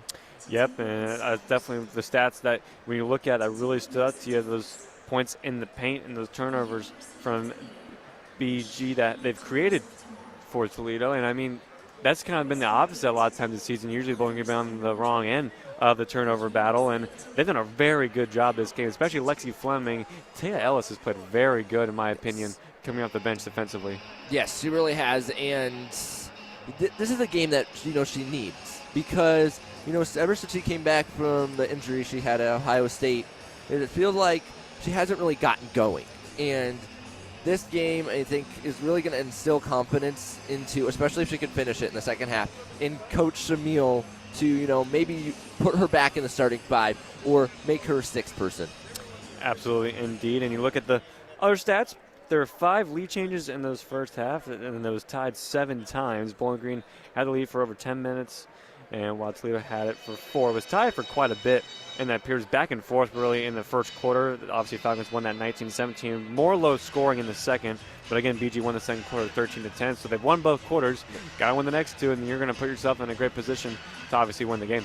I think if they win the third quarter, they're going to win this game. The reason I say that is because that is the largest margin that Toledo has had this year.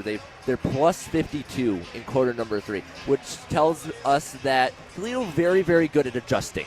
They are, and this is a big test for Bowling Green. This is the test in the second half. How do you close out the game? How do you finish off in the second half, especially when you get into the fourth quarter? We'll see. Yes, and yeah, exactly. I think similarly to the second quarter, the first few minutes are going to tell us a lot about each team's adjustments and how the rest of the game is going to go. Indeed, and look at a little bit of the point leaders for the teams. We mentioned that Lexi Fleming, 12 points for the Falcons. She's the only Orange and Brown player to be in double figures. Erica Porter, 6 points as well. Amy Velasco had 4. McGuff and Cora just had 2. But I forgot to mention Taya Ellis also had 6 points as well. So she was tied for second with Erica Porter for the team lead. And for the Rockets and double figures is Kendall Carruthers. She had 11 points, only Rocket in double figures. Second closest is Destiny Robinson with 4. You have Dykstra with 3, Weaver with 3, and Goss and Conowitz. They're a really bad first half to their standards, just 2, and Fed Robinson just 2 as well. Yeah, and they're going to come out in the second half and try their best to fix that. So, they're the type of players that, you hold them down one half. Let's see what's going to happen in the second half. You got to continue holding them down. They're going to obviously get theirs in a sense. And, if you look back at Western Michigan, that game, the Falcons did a really good job at shutting them down in the first half. And then in the second half, I believe Spitzley for Western Michigan had a really, really big second half, 19 points. And then the other players that really, burst onto the scene in that second half to propel them over Bowling Green. Absolutely, and you look at those big games that the Falcons had in their hands, but they just couldn't pull away with it, like the Western Michigan, like the Buffalo game earlier. They had a player on the opposing team, like Chella Watson for Buffalo or Hannah Spitzley for Western Michigan, kind of just take over the contest, and they both can because they're both very good offensive players. They have to do a really good job of limiting McConowitz and Goss and Carruthers, and anybody for Toledo that's going to start finding that momentum in the second half, they have to limit. Yes, and you have McConowitz also who has a little extra motivation. She has 3 rebounds in the first half, but she's now 4 rebounds away from reaching 1,000 in her career. Actually, 5, from reaching 1,000 rebounds in her career. Just one away. I was close. Come on. Well, so before we head off here into the last 5 minutes of halftime, before we bring you the third quarter action, well, some other things going on in BGSU athletics. We have the men's basketball team fell to the Toledo Rockets at home yesterday. The hockey team tied 0-0, then lost 1-0 into Augustana. They'll play the second game tonight later on WBGU. Ben Korak and Nathan Burkett will have the call on that one starting at 6:45 p.m. for the second game against the Vikings. And the Falcons here looking to close out a big victory against these Rockets. So when we come back, we'll preview some of the keys that are going to be the keys to the second half for head coach Fred Shamil and his Falcons to close out what would be probably the biggest victory of the season, at least in conference play here against their rivals, the Toledo Rockets here. The Falcons lead 32-27 over Toledo. You're listening to BGSU Women's Basketball right here on WBGU 88.1 FM.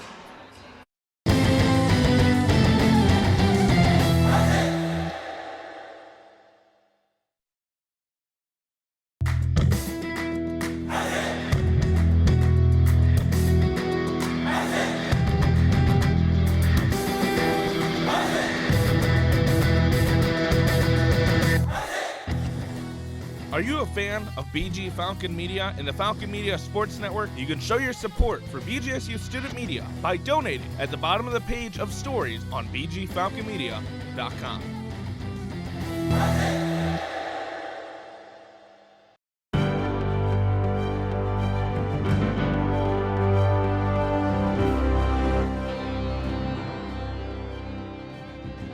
This is Chaz McNeil, host of The Swoop. And Raymond Cotis, the executive producer of The Swoop. The Swoop is BG Falcon Media's sports talk show about all things BGSU athletics. A rotating cast of Falcon Media Sports Network co-hosts will join Chaz every episode to discuss BGSU sports. After a 6-year absence, the show was revived last semester in collaboration with BG24 and Falcon Media Sports Network. After pausing for the break, new episodes will air every Tuesday at 6 p.m. on the BG Falcon Media YouTube channel, beginning with our first episode on Tuesday, January 28th. Hi, Ziggy. And stay swooping.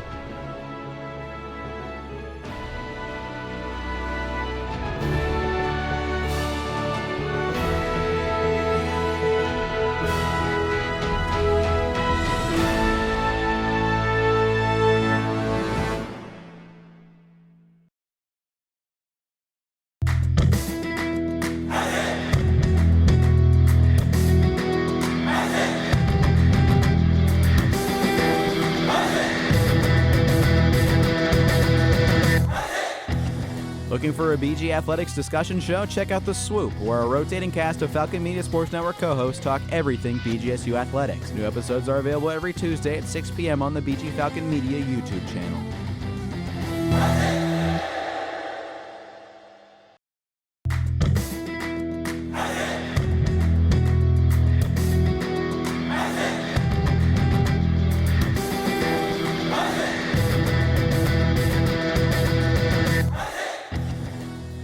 Are you a fan of BG Falcon Media and the Falcon Media Sports Network? You can show your support for BGSU Student Media by donating at the bottom of the page of stories on bgfalconmedia.com.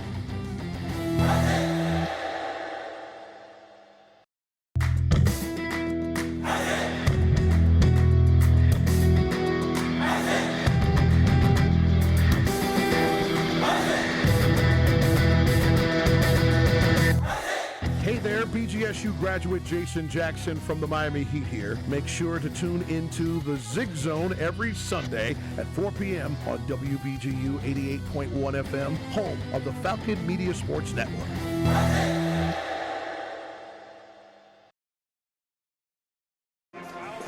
Back here at Savage Arena here in Toledo for the first game of the Battle of I-75. The Bowling Green Falcons lead the Toledo Rockets 32-27. Here, before we begin the third quarter, Lucas Kleinmeyer alongside Caden Napier, ready to bring you second half action here from TOL. Yes. And, you know, I think it's pivotal more so for the Falcons to keep the crowd out of it, because it really feels like Toledo's crowd hasn't really gotten into this game because, I mean, outside of the first quarter, I mean, it's been all Bowling Green. It has indeed, and good news for Bowling Green. Amy Velasco has returned to the floor to start this quarter. She took a little bit of a knock there in the second quarter. Had to be helped off, but seems to be all right here to start the third. Before we begin this third quarter, we'll take a quick break for station identification. Hey everyone, Falcon Media Sports Director Lucas Kleinmeyer here. You're listening to WBGU 88.1 FM, home of the Falcon Media Sports Network. Getting away here in the third quarter. There's a turnover here to start this game for Bowling. Start this third quarter for Bowling Green. Erica Porter there loses possession, and the Rockets come away with it. Here comes Toledo with Dykstra. McConowitz turns on McGuff, gets separation from McGuff, and McConowitz off the glass and in. I think McGuff was more worried about not committing a foul there, and she bit into the fake and just left McConowitz wide open. Here's Fleming, hands it off to Kohler. Bounce pass inside, Porter matched up with Garcia. Erica Porter, a couple of bounce passes. Erica Porter still working on Garcia. Erica Porter had it knocked away and then stolen away from Toledo. Not a good possession. Dykstra stole it away. Through ball on the way is good. She might not have shot well in the first half, but Garcia gets her first points on the board. We're tied at 32 apiece here, just a minute in to the third quarter. Well, Lucas, we're starting over again. So not a good start to this one for Bowling Green. The College Shamil to take a timeout early. We are tied at 32 apiece here at Savage Arena. This timeout is sponsored by Juniper Brewing Company. You can find the latest menu at juniperbrew.com. So timeout on the floor, take it with them. Bowling Green, Toledo, 32 apiece here on WBGU 88.1 FM.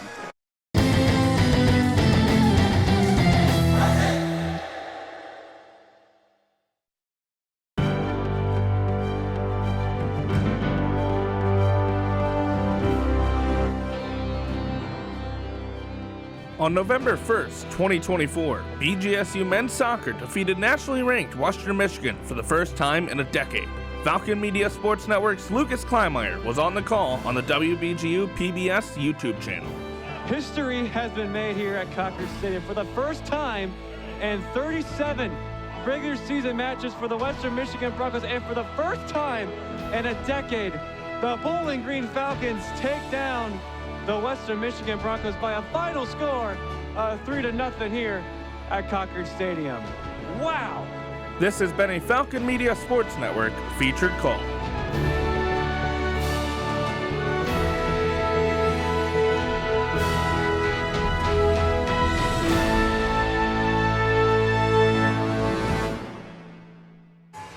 Back here after a minute of play down here in the third quarter. The Rockets with a 5-0 run, and we are tied here at 32 apiece here at Savage Arena. Lucas Kleinmeyer alongside Caden Knapp with you here for the first game of the Battle of I-75 for this women's basketball season for Bowling Green. And it's not been quite the start BG have wanted to start this second half. A turnover there from Erica Porter and a three-ball made from Garcia has proven to be the difference so far in this third quarter. Yeah, and that three was really big to, really not only even the ledger, but really get the crowd into it. And I do not blame Coach Shamil for using a timeout right then and there. Use it while you can, because you never know. Toledo might have gone on a big run there. But good on Bowling Green and Shamil recognizing the state in the first quarter or so. We have 8:57 left to be played here in this third quarter. Again, with big possessions, what are the Falcons going to do in response?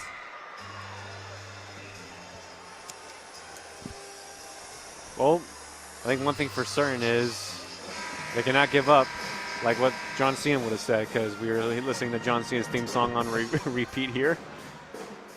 I think our board operator, Artie Abrega, would appreciate that call back. Huge wrestling fan. Also, notice how the student section has the NAN signs out right now. They do. You have Garcia 0 for 5 in that first half. They're shooting, and now 1 for 6. Big three to tie the game at 32 apiece. And we'll see what the Rockets can do here. Reminder later tonight, hockey in action against Augustana. Starting at 6:45 right on this very station, WBGU 88.1 FM. We're back underway here outside this immediate timeout. Velasco dumps it off to Kohler, top of the key, guarded by Goss. Kohler works inside, gets by Goss initially, now bounce pass into Fleming. Heavily guarded there from the Caruthers. Surprised Fleming came away with that. But Fleming puts up a three instead. Lexi Fleming, nothing but net there from the fifth year from Cincinnati. Quite literally a splish-splash play from Lexi Fleming. What a shot. Here's Dykstra. McConowitz. Goss. Carruthers, guarded by Fleming. BG retakes the lead with that 3, 35-32. Fleming hits the deck on the foul. Nothing called. Fleming comes up limping. 3-ball on the way from Goss is good. Tied at 35 apiece. It feels like we're back to that ping-ponging now that we saw in the first quarter.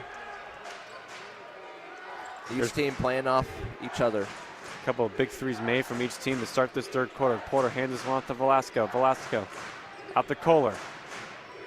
Feeds it to Velasco. Velasco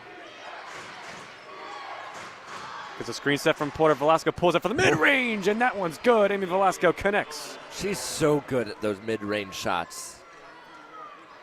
Beautiful. 37-35. BG leads by 2. Yeah, that's going to be a foul here on Bowling Green. Kieran McGuff. That was a great move by Sammy McConaughey to quite literally draw that foul. She looked like she was going full steam ahead right at McGuff, and then she slowed up, and a charging McGuff ran into her.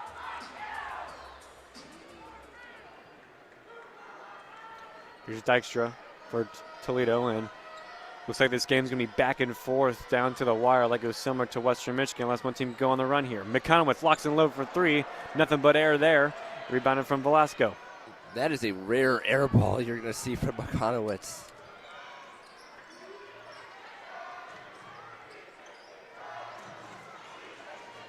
There's Kohler. Screen set there from Porter. Kohler bounce pass inside Erica Porter. Nice spin move on Garcia. Erica Porter puts it up there. Can't get that one to go. Milkeff can't hold on the rebound. It's going to be Toledo ball. Yeah, Nian Garcia had the right positioning there to power that away from Erica Porter. 6,527 intense, largest ever for a UT and Bowling Green game, the 4th largest in Toledo history, and the 2nd largest in regular season history. How about that for the Rocket fans showing up? And the Falcons have been keeping them quiet for the most part. Carruthers couldn't get that one inside. McConaughey comes away there to get that one. Dykstra comes up with the ball for Toledo. That was a really nice save. McConaughey. Dykstra working on Velasco. Dykstra puts up a wicked shot, no good. Good defensive play from Velasco. Again, Toledo comes up with a loose ball. This time it's Goss. Back up to McConaughey. 6 minutes left to play here. Now Goss puts it up there with the left and off the glass and in. We're tied at 37 apiece here. We're almost at the halfway point of this third quarter. Second and third chances are so pivotal in basketball. Toledo just willed their way to the hoop there. Velasco. Long feed to Porter. Double team by Rockets on Garcia. Erica Porter going to get called on the offensive foul. Initially, I thought the officials were going to say count it, which would have surprised me. I think that was the correct call. Porter definitely leaned into the foul there.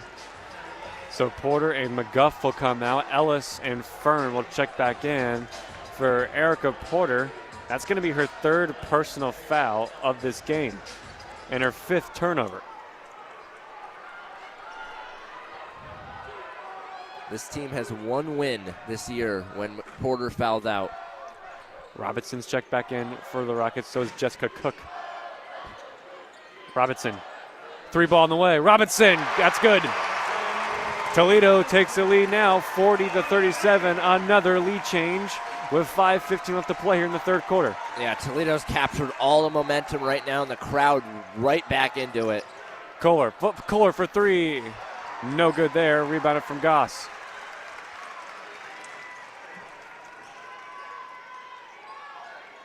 Goss again, top of the key. Had a screen set there from Cook. Goss feeds it to Cook. Double team. Got by Fern and Fleming off the glass and in for Jessica Cook. The lead extends to 5 for the Rockets. Now, correct me if I'm wrong, but this is the largest lead of the game for Toledo, right? Been the largest lead in quite some time as Kohler bounced past to Fleming. Nice pump fake there on Carruthers. Fleming can get that one to go, but she is fouled. And also, look at the points off turnovers, Lucas. It was 12-2 not too long ago. Now it's 12-10.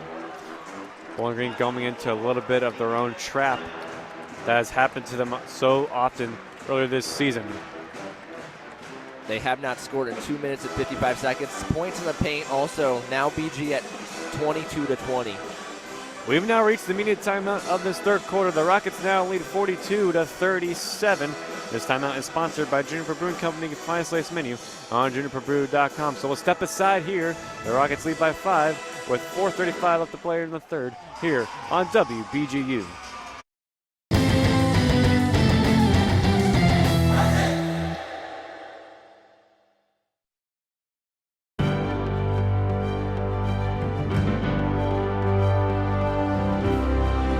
On October 26, 2024, BGSU cornerback Jordan Oladokin snagged 2 interceptions, including a pick 6, in BG's 41-26 win over rival Toledo. Falcon Media Sports Network's Reese Patricus was on the call on Falcon Radio.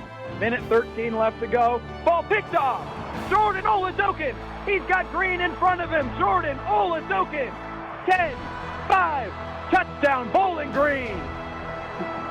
Ball game. 41-26, Bowling Green wins this year's edition of the Battle of I-75 up here in the Glass Bowl. This has been a Falcon Media Sports Network featured call.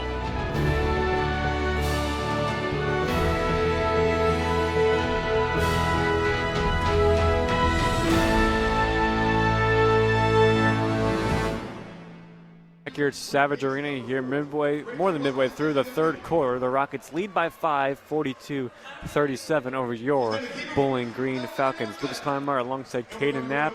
The Orange and Brown looking to get their second road win of this season and go 4-4 on MAC play and get to 10-9 on the year. But it's been a 7-0 run for the Rockets to start this third quarter. Yeah, and like we said before the break, all of a sudden Toledo has kind of evened out the points in paint categories and the points off turnovers. So that's huge, and I mean that's why they've given themselves this 5-point lead. And a couple of turnovers from Bowling Green has really plagued them. And we'll see what the Orange and Brown can do here to get the momentum back. Yeah, we'll see what Coach Shamil draws up, and timeout's just so important.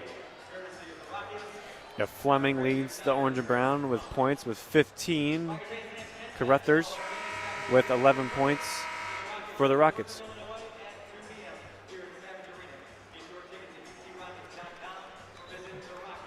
So we'll come back into this one. Fleming, Fern, Ellis, Kohler, and Velasco will be on the floor for BG. Toledo taking extra time to leave their huddle. McConowitz, Cook, Goss, Robinson, and Carruthers are on the floor for Toledo. Before left went off, Fleming was fouled, going up for a shot. So Fleming will go to the charity stripe. First one is good for Fleming. Now Fleming ended the first quarter with 11 points. Since that point, she now has 5. It's now 42-39. The Falcons trail by just 3. Goss.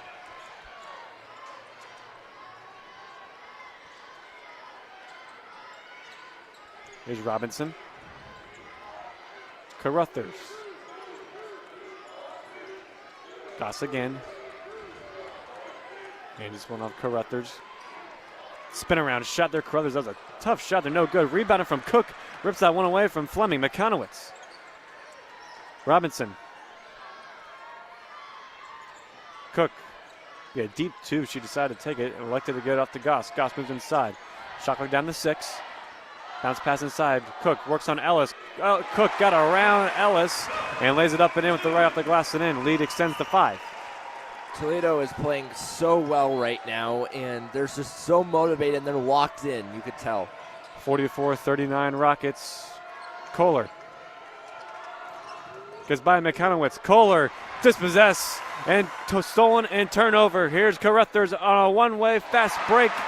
It's up and good. The Rockets lead by 7, 46-39.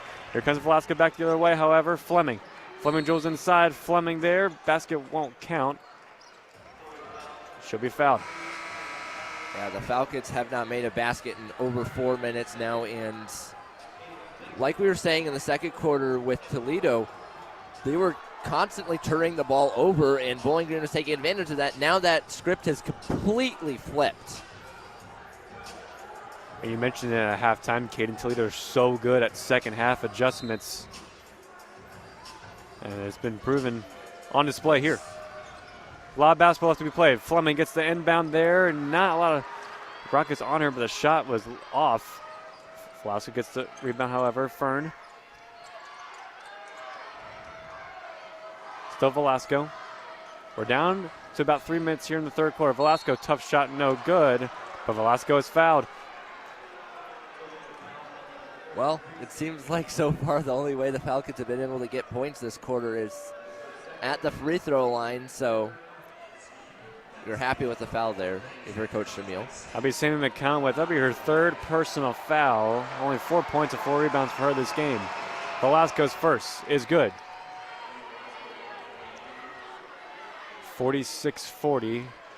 We cut down to 6, a chance to cut it down to 5. Velasco connects. 46-41, 3:02 left to play here before the fourth.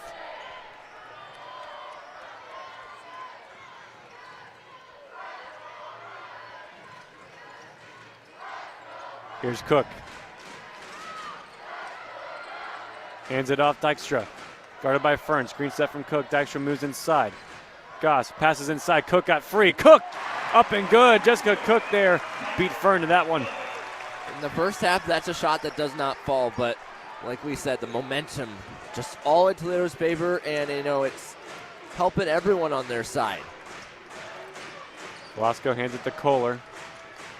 Kohler to Fern. Thought about a three. Likes to kick it inside to Ellis. Ellis working on Cook this time. Ellis. And says she got pushed out of bounds from Cook there. A lot of contact. Ellis did well, though, to get that pass off before she stepped out of bounds. So Bowling Green will remain with possession, and Cook will be tagged with the foul. McConnell went to check out. So will Cook. Garcia checks back in, and so Carruthers checks back in. Goss checks back in for Toledo.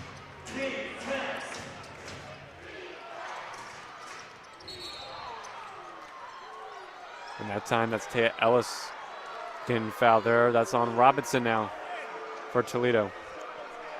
Back to the free throw line go the Falcons, as I do believe that's number 5 committed by the Rockets this quarter, and it is.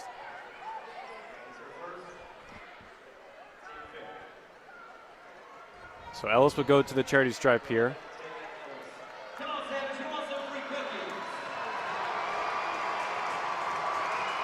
Ellis' first one is good. Now, last time out the Falcons went 3 of 10 from the charity stripe, and uncharacteristic for them. So Coach Shamil did a drill during practice where he's like 70% at all times, or you're going the plank basically and running down the floor. And he did that drill like 3 or 4 times in yesterday's practice just to drill it in their heads that we got to make our free throws. Shot 3 for 10 against Western Michigan. So uncharacteristic for this Bowling Green team. As Ellis perfect there front line, 48-43. So the leads by 5. Fed Robinson moves inside, puts on a spin move on Ellis, kicks it back out. Goss there on the way. 3 ball, no good. Rebound though, again for Fed Robinson. Bounce pass inside. Goss. And it's going to be last touch off of Kohler on the baseline. So Toledo will remain with possession. Yeah, her foot was down out of bounds when she touched the basketball last.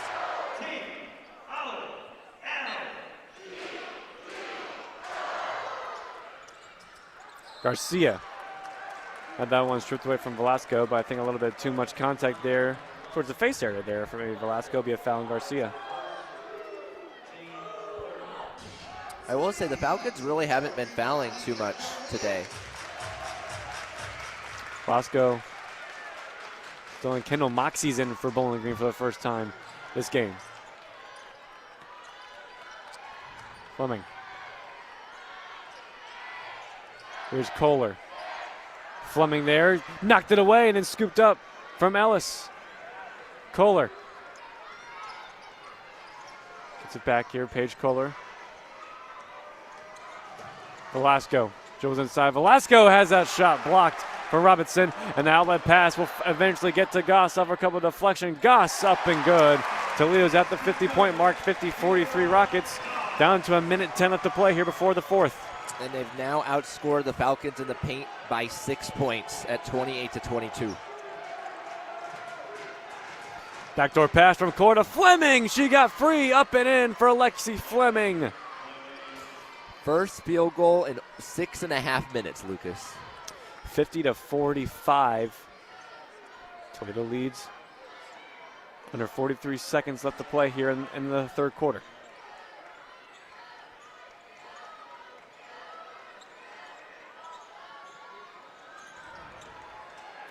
And that's Fed Robinson getting free there from Ellis.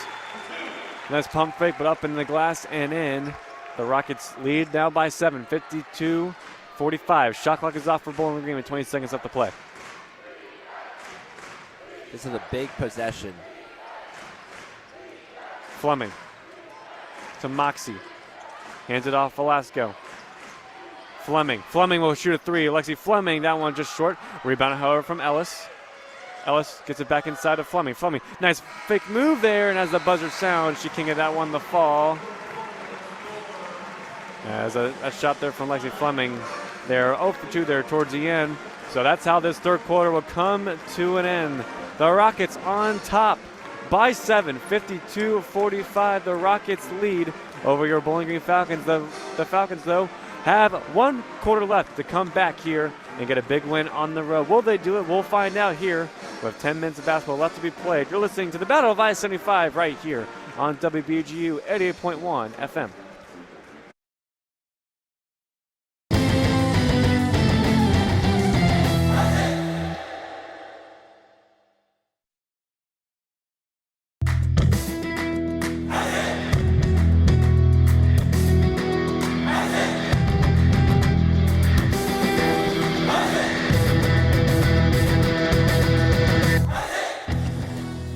BGSU Women's Swim competes in the Butler Invitational in Indianapolis, Indiana on Sunday, January 26th at noon. Falcon Media Sports Network's Wyatt Broadbar will have the recap on bgfalconmedia.com.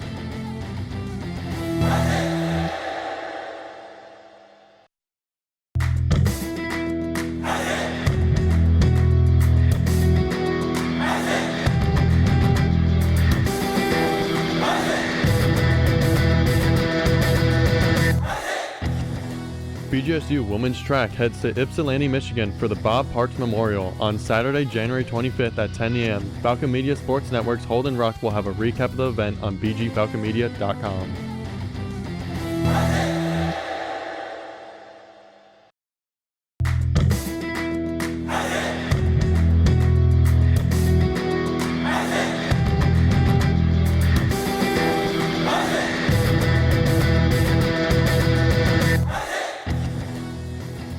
To listen to replays of recent Falcon Media Sports Network's broadcasts, tune in to WBGU 88.1 FM every weekday morning from midnight to 3 a.m.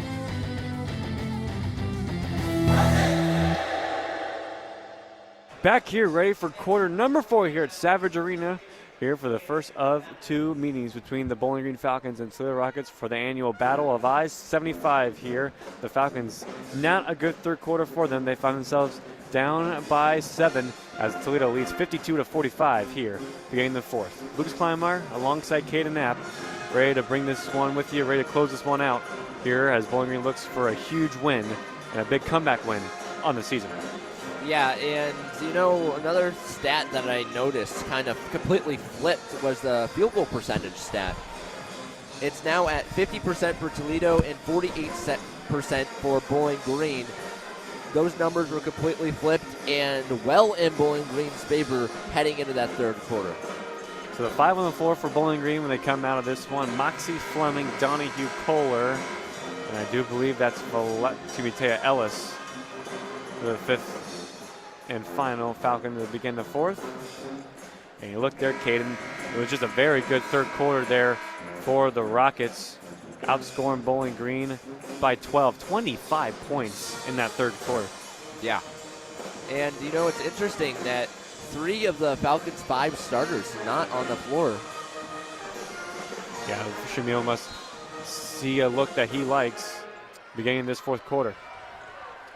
Remind you, post-game we'll be joined by assistant coach Maggie Lucas along with our BG Falcon Media Food and Drink Guide player of the game. As Toledo get us underway on this fourth quarter. As an attempt there from Carruthers, no good, but she is fouled. I think Taya Ellis and Lexi Fleming definitely are in contention for that award. Award in air quotes. Moxie will check out. Porter checks back in. Velasco checks back in. Fleming will check out.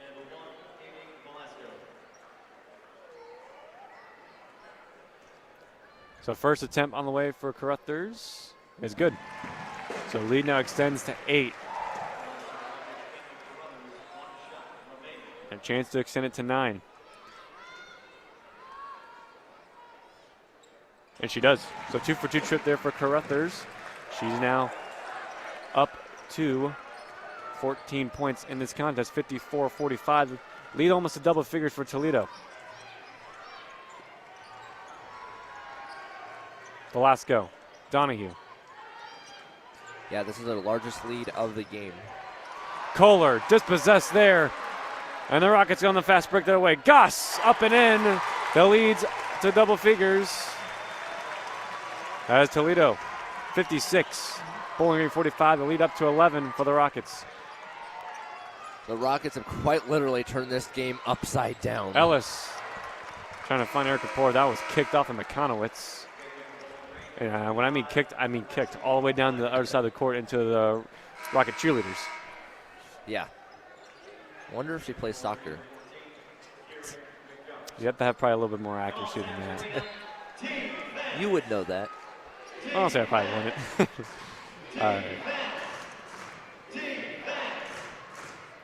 So we got 56-45, 11 point for Toledo here. And Bowling Green's going to need to start some momentum. And you're going to need to start sooner rather than later. Velasco inbound to Erica Porter. Velasco to Kohler.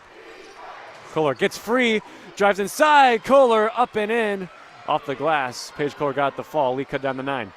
Nice move by her to get away from Ben Robinson, who had 400 blocks in high school.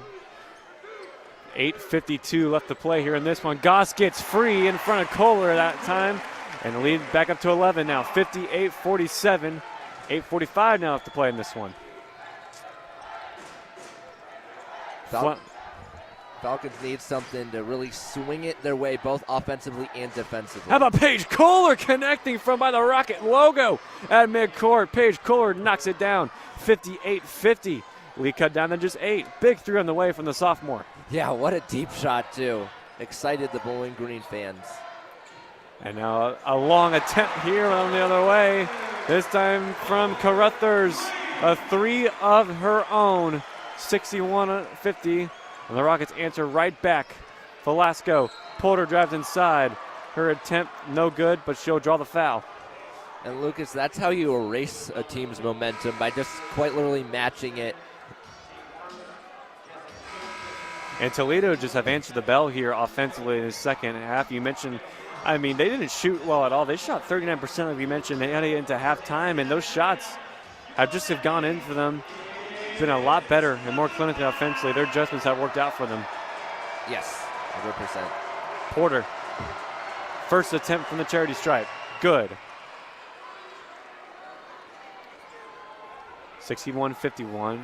Chance to cut the lead down to single digits again here with this second free throw.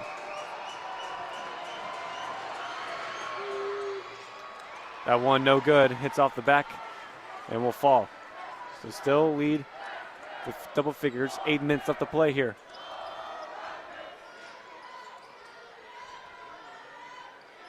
Jessica Cook. Dykstra. McConowitz moves inside, pumps fakes. Jessica Cook there, mid-range, good. Nice passing there from the Rockets there, and Jessica Cook, quick release, and got the fall. 63-51, and that pass from Velasco just off the mark of Erica Porter, and a timeout will have to be taken, and it's starting to unravel quick for Bowling Green here. It really is, and I mean, this game really has been pretty back and forth, except each team has gone on one big run each. Toledo just happens to be more timely than the Falcons that happened in the first half, and that's why they built this lead. Timeout on the floor. This timeout is sponsored by Juniper Brewing Company. You can find this latest menu at juniperbrew.com. So we'll take it with them here. Toledo 63, Bowling Green 51 here in the battle of I-75. We're listening to BGSU Women's Basketball right here on WBGU.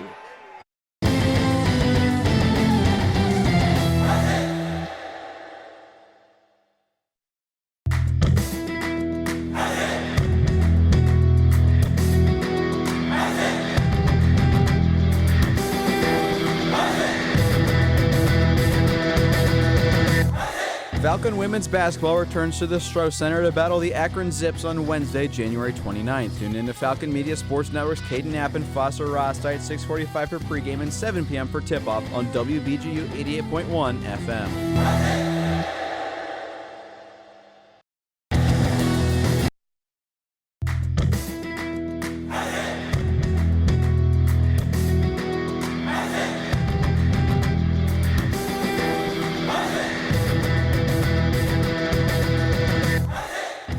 BGSU graduate Jason Jackson from the Miami Heat here. Make sure to tune into the Zig Zone every Sunday at 4 p.m. on WBGU 88.1 FM, home of the Falcon Media Sports Network. Back here, the fourth quarter here at Savage Arena. 7:33 left to be played here. The Rockets have turned this game on its head. Coming out of the halftime locker, 63-51. The Rockets lead by 12. Lucas Kleinmeyer alongside Caden Knapp for these final minutes of this one. Yeah, and I mean, I know we both talked about it so many times. Just out of the timeout, you got to get something going. And the reason I say offensively and defensively is because, like we said before break, this game has literally been back and forth, with the exception of each team has had just one big run. And the Falcons, like they had happen in the middle of the second quarter, just need to, start creating turnovers, find ways to make baskets off of those, and, get this thing back within arm's reach. And you look at the numbers. Lexi Fleming's had a tremendous game. 19 points, 7 for 11 shooting for BG. Played 29 minutes as well. We've had a nice production from the other stars. 8 points for Velasco. Obviously, she took out a little knock early on. 7 for Porter and Kohler. Ellis has had a very good game as well off the bench. Had 4 rebounds as well. It's a team high for her. But, like you mentioned in their case, just those runs each team have gone on, Toledo's has just been a lot more significant and a lot more larger. And that's why they have this double-figure lead. Yes, 100%. And the difference is Toledo's is just more timely. Like, we're at the 7:33 mark, where the Falcons' 10-point lead was at the 7:33 mark-ish of the second quarter rather than the fourth.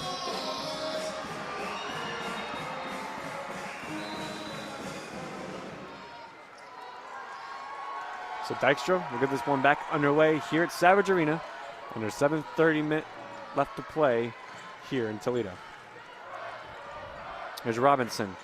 Works baseline. That's swatted away from McGuff. I was surprised she even attempted to make that pass. Like, there was nothing there, and McGuff exposed that.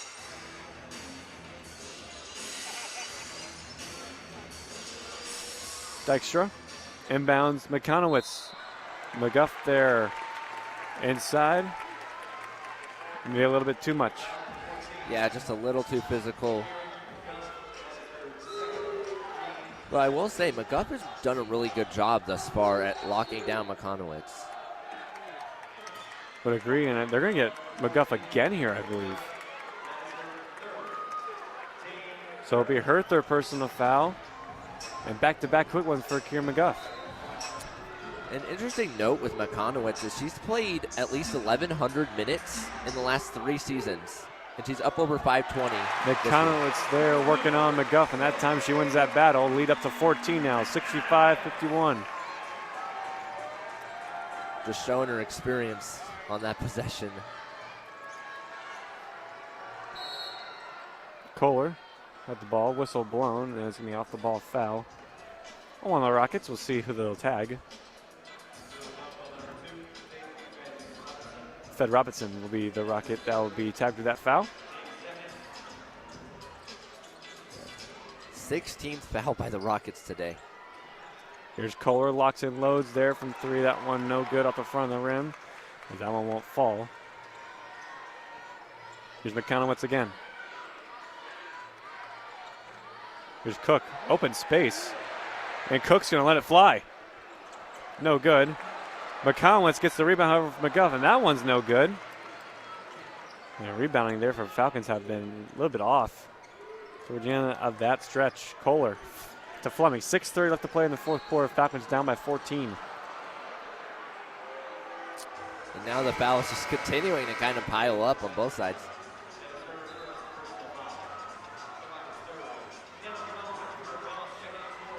So a win by the Rockets would move them to 6-2 in MAC play. And they have a big MAC game against Miami up next. They do, and that's a big game, but a win for Bowling Green would put them up 4-4. A loss, they would go 3-5 in the MAC. Erica Porter there gets loose there off of Fleming. That shot won't go, but she's fouled by Cook. And I believe that's going to be Jessica Cook's 4th personal foul, so she's now 1 away from fouling out. Freshman Layla Harrison checking in for the first game for Bowling Green. And for Kieran McGuff, so interesting look here for Shamil. Yes. Harrison, as you guys remember, probably started a few games in the early season. She has experience. First one, Erica Porter is good, 65-52 now.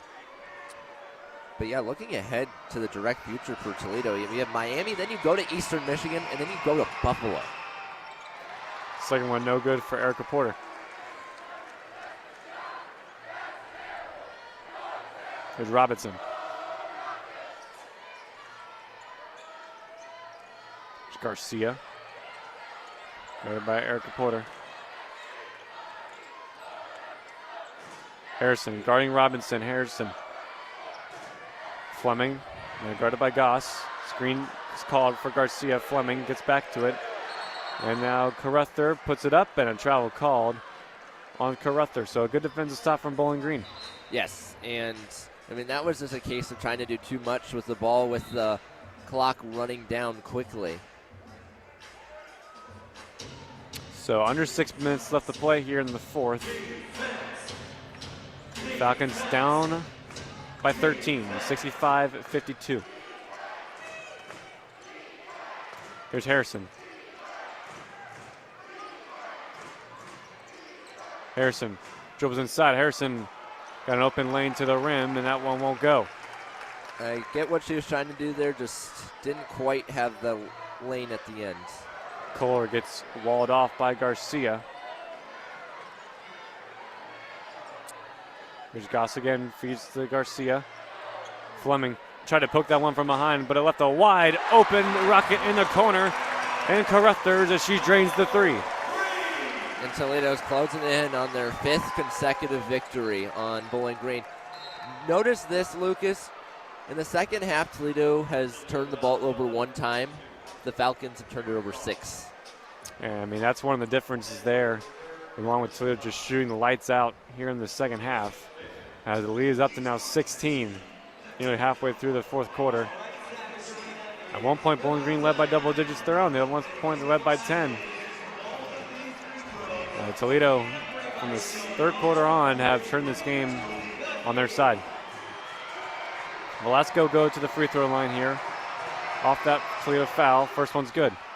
And, you know, they've gone over 10 minutes of this game, not consecutively, but over 10 minutes this game of no field goals.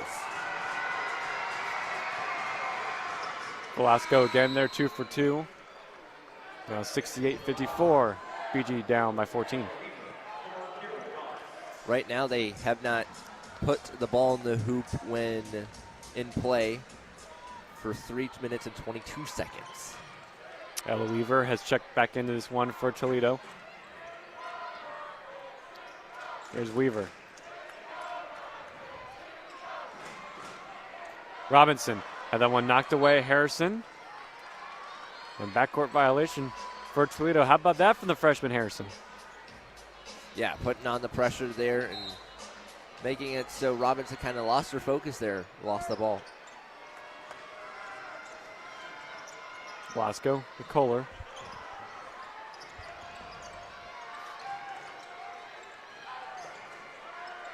Kohler. Here's Fleming. Fleming puts it up, now pass down low to Harrison. Now Harrison's shot there, no good. And here come the Rockets back the other way. And that's going to be a BG foul. Yeah, that'll be on Fleming. Yeah, that was a pretty clear one, and substitutions occurring. Interesting one, but I think the correct call nonetheless. Yes. Yeah, the 4 of the 5 stars on the floor for Bowling Green, plus Harrison, as McConnell and Robinson will handle this one for Toledo. Another loose pass from Robinson. Another backcourt violation there, and another turnover for Toledo. Yeah, back-to-back backcourt violations. You don't see that too often from anyone. You have Jasmine Furr now checking in. 3-point specialist. Probably going to need to knock down a couple of them now. Down by 14 with 4:15 left to play here in this game. It's getting to the point where it's now or never. Fern inside to Erica Porter. Erica Porter spin moves there, puts up a shot, no good. McConnell there will foul Erica Porter. Another strong take to the basket from Porter, but again, couldn't get the shot to fall. Yeah, but she got bailed out by Toledo committing a foul.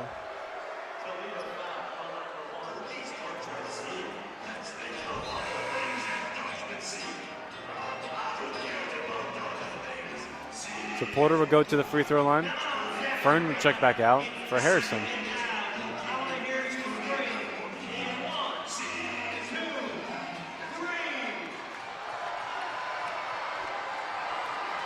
Falcons are 15 of 19 today from the charity stripe. Porter's first one is good. They're still without a field goal for the last 4 minutes and now 36 seconds. Porter again, and that one's good. I think more interestingly is over this 4 minute and 36 second field goal drought, they've only been able to get off 4 shots. Now part of that is due to the fact that Toledo's fouled them. So it'll be a 30-second timeout here on the way for Toledo. So 68-56 now the lead, down to 12. Not over yet. Not over yet for Bowling Green. Still a chance to come back. Maybe even force it to overtime. We'll see. But as always, this timeout is sponsored by Juniper Brewing Company. You can find us latest menu at juniperbrew.com.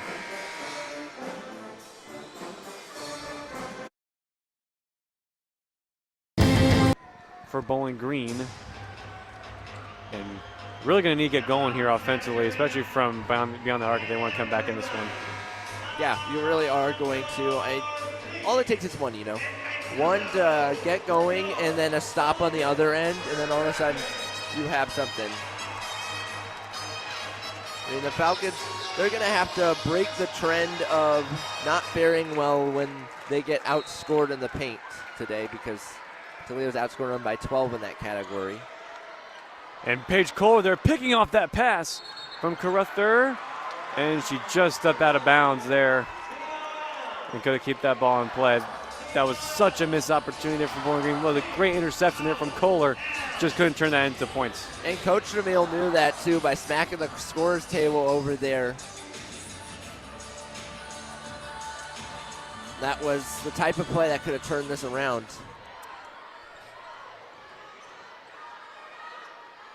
Here's Goss, Garcia, Weaver, Garcia, Goss again. Struggling down at 1. That shot there a little too strong. Rebounded from Paige Kohler. Very good defensive rebounder in Kohler. Yes. Velasco feeds inside. Erica Porter double team. Try to kick it back out, but it's a giveaway. And a turnover to Goss. Goss on the other way. Goss is good. 70 points now for Toledo, 70-56. That was just great work by them end to end to force up the very, very low percentage shot by Porter, then finish on the other end with Goss. Velasco gets the pass from Harrison, and she'll get that one off the glass and in. 70-56, under 3 minutes to play here. Starting to turn into a track meet here on the other side. We'll see when Bowling Green decides to foul, but they're still down by double figures. Yeah, and they have one foul to give before putting Toledo on the bonus. Here's McConowitz dribbling inside. Long pass. Kohler trying to pick that one off. Weaver, however, still got it. Harrison couldn't read that one. McConowitz puts it up there off the glass and in. Tough shot from McConowitz, but she got the fall. Again with the counter punching and Toledo having answers for every BG score. The timeout will be taken by Bowling Green. 72-58, the Rockets lead by 14 with 2:20 left to play here. And the battle of I-75 here. As always, this timeout is sponsored by Juniper Brewing Company. You can see this latest menu at juniperbrew.com. We'll take it with them here. Bowling Green down by 14 here at Savage Arena against the Toledo Rockets. Excuse me.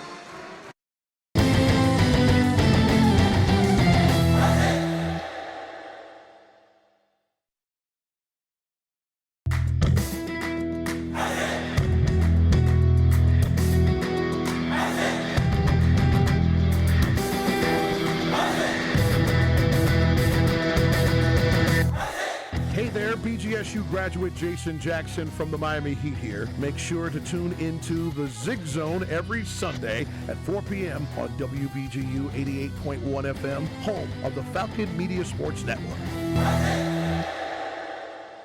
Back here at Savage Arena after a quick 30-second timeout. 2:20 left to play here. Falcons down by 14. Lucas Kleinmar alongside Kaden Knapp for these final minutes. Let's see what Coach Shamil drew up on this particular offensive possession. Velasco inbounds the Kohler. Way up to Velasco. And Velasco will be fouled, so Bowling Green will do it again. McConowitz will be fouled. That's her fourth personal foul. She had 8 points this game. Relatively quiet game, but Carruthers leads in a team high 21 points, 15 points along for Goss. McGuff will come back in for Fern, and Velasco go to the free throw line.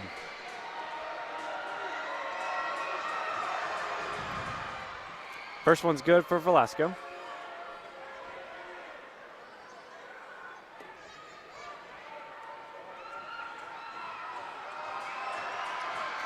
Velasco's second attempt is good as well.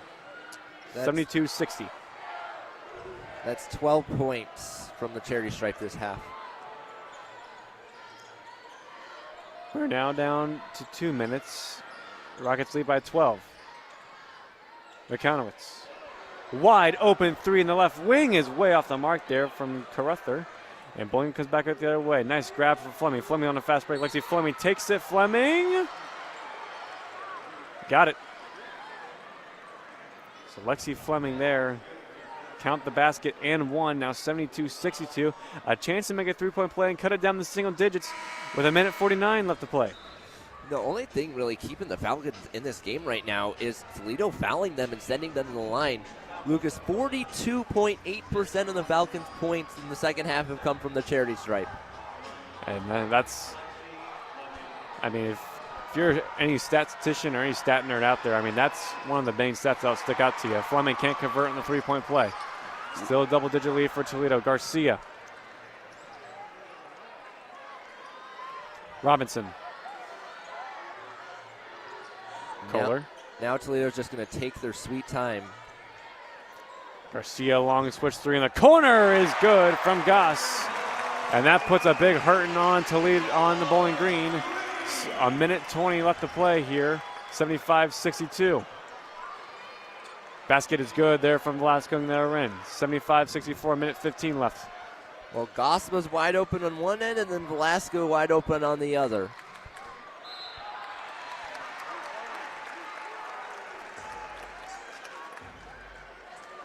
So we're down to 68 seconds.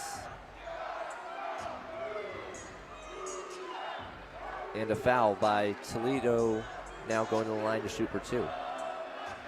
And the bonus now for Toledo, and make these free throws, and it pretty much does it. The first one there from Robinson is off the mark.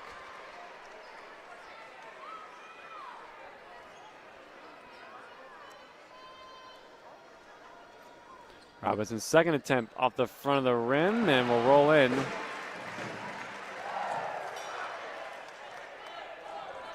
Kohler will come back the other way for BG. And this one off, Velasco. Velasco, nice move behind the back for Amy Velasco, and a nice trip to the basket from the Centerville, Ohio native.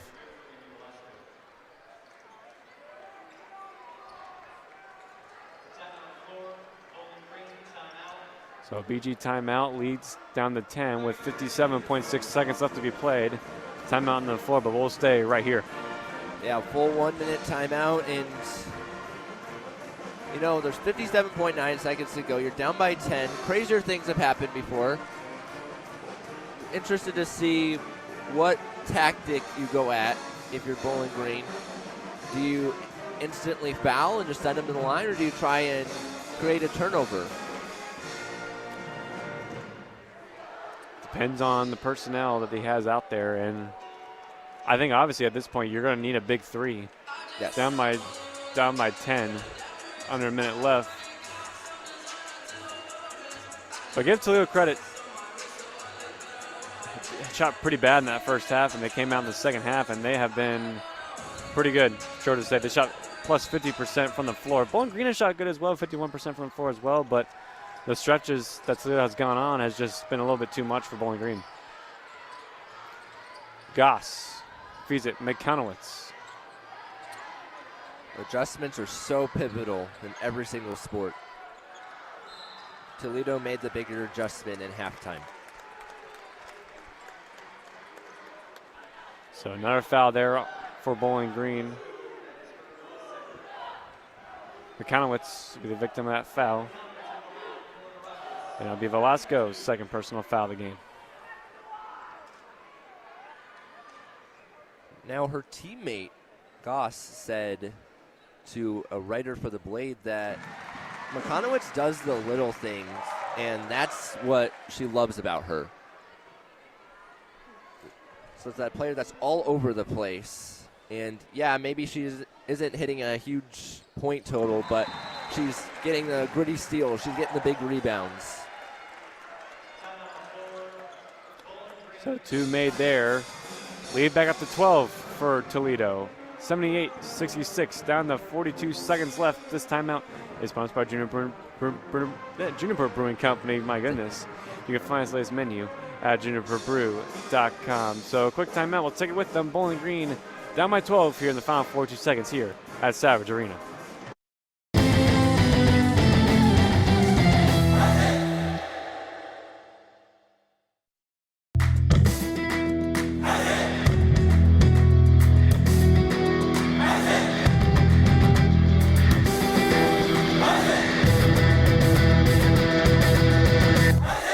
BGSU women's basketball will travel to Toledo for the Battle of I-75 on Saturday, January 25th. Listen to Falcon Media Sports Network's Lucas Kleinmeyer and Kaden Knapp at 1:45 for pregame and 2 p.m. for tip-off on WBGU 88.1 FM.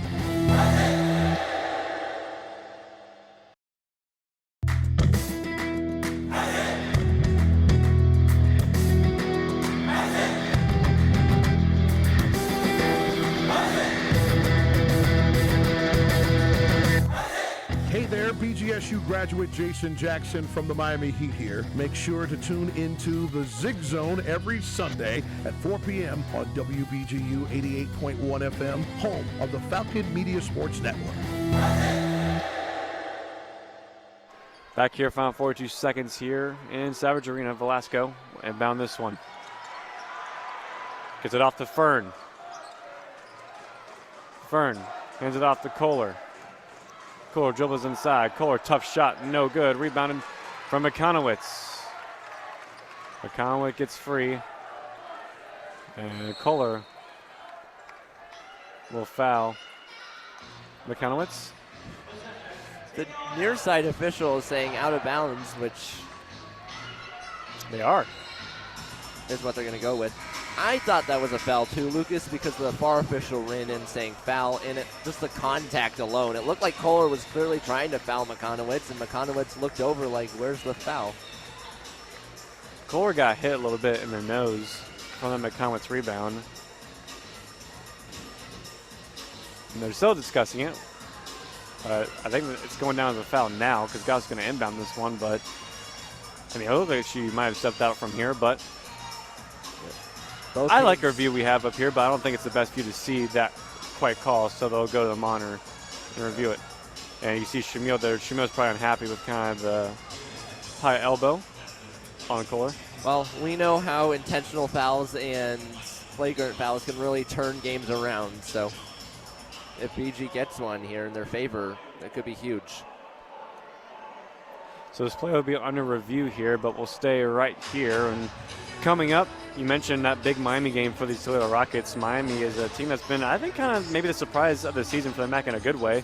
Yep. They missed out in the MAC tournament last year, and they've been pretty spectacular this season. And in Bowling Green, a loss at Millette Hall. For the Falcons, they'll be back at home at the Stroh Center against Akron Zips, and that's looking to be another huge game in the Stroh Center. Yeah, it really is, and I mean, I bet the Falcons are really happy that they get to go back home where they're comfortable 6-2 this year. And I know we've echoed it through a lot of broadcasts. It's just being able to win those games, at least at home, is going to get you into the top 8, which is what qualifies for the MAC tournament. Absolutely, and for Bowling Green, I think this one hurts, but I think they've had maybe tougher losses. You look at the Buffalo that they had in the fourth quarter. It's been really a story of two halves. One half, Bowling Green was the better team by far, and then Toledo has came out just firing in the second half. And give them credit, they've kept their foot in the gas and they haven't let off. Yeah, they really have, and I mean, just the fact that they didn't just like try and we'll just dribble the clock out or let our shot clock expire with this lead of 12. Just tells you that, they're still going for it and they're 100% full throttle.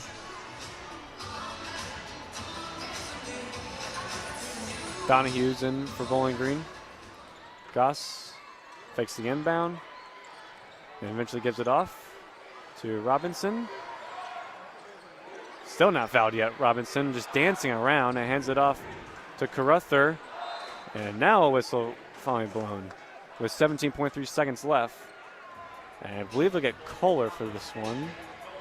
And they will. I mean, they were just like ringing around the rosy there a little bit. Yeah. No one really getting a full grab of the jersey for a foul. Like try and catch me.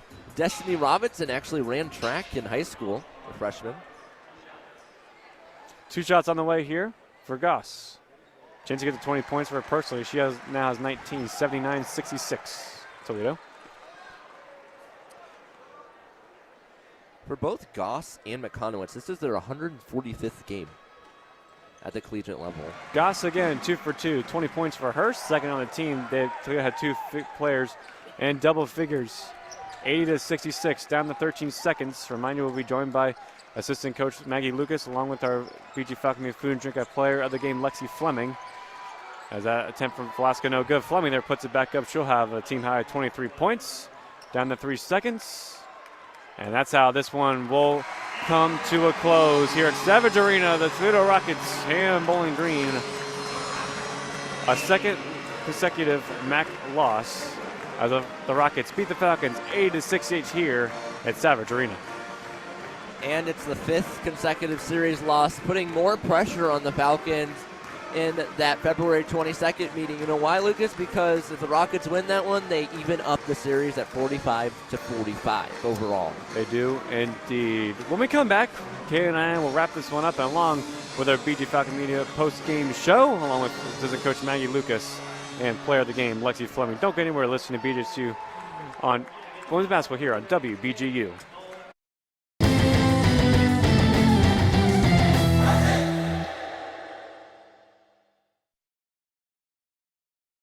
Hey everyone, Falcon Media Sports Director Lucas Kleinmeyer here. You're listening to WBGU 88.1 FM, home of the Falcon Media Sports Network.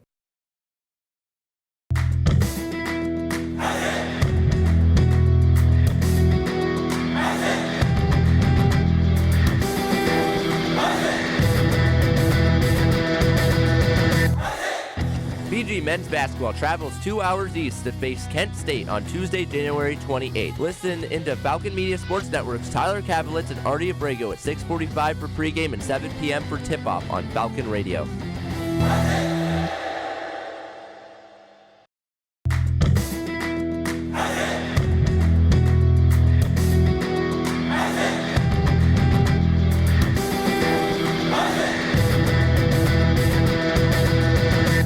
This is Phil Beskid, BGSU Radio Faculty Advisor. You can catch all the Falcon Media Sports Network broadcasts on our two stations, WBGU 88.1 FM and Falcon Radio, which can both be found on bgfalconmedia.com. Ziggy.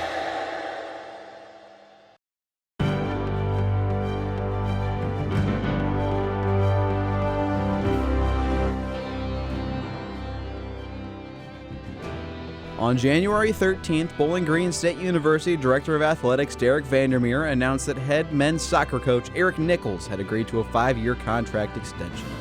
Across 16 seasons, Nichols has accumulated a record of 131, 119, and 44. And through the last 5 years, he has led Bowling Green to a 56, 37, and 15 record, including a trip to the Missouri Valley Conference Championship game in 2024.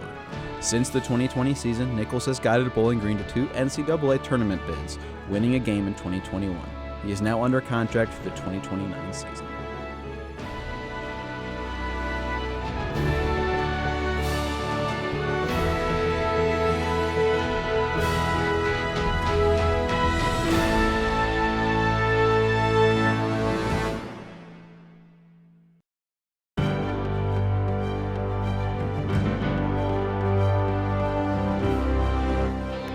On October 4th, 2024, BGSU volleyball opposite hitter Lauren Hovey recorded her 115th career service ace in BG's comeback reverse sweep of Western Michigan, passing Paige Penrod for the most in program history during the rally scoring era. Falcon Media Sports Network's Chaz McNeil had the call of the historic moment on WBGU 88.1 FM. And that will make history. Lauren Hovey's 115th ace in the rally scoring era is in the history books as the Stroh Center applauds. This has been a Falcon Media Sports Network featured call.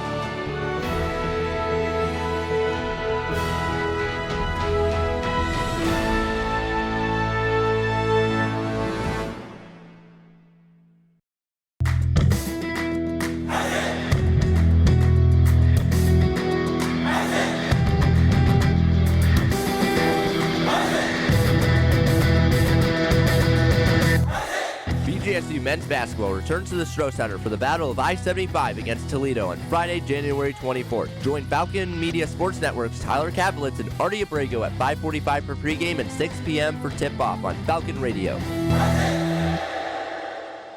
Back here at Savage Arena as the Toledo Rockets hand Bowling Green their 10th loss of the season, their 5th in Mid-American Conference play as the Rockets defeat the Falcons 80-68. Lucas Clymer alongside Caden Knapp to wrap things up for you before we get assistant coach Maggie Lucas and Lexi Fleming to give us their thoughts on the game. Caden, what are yours?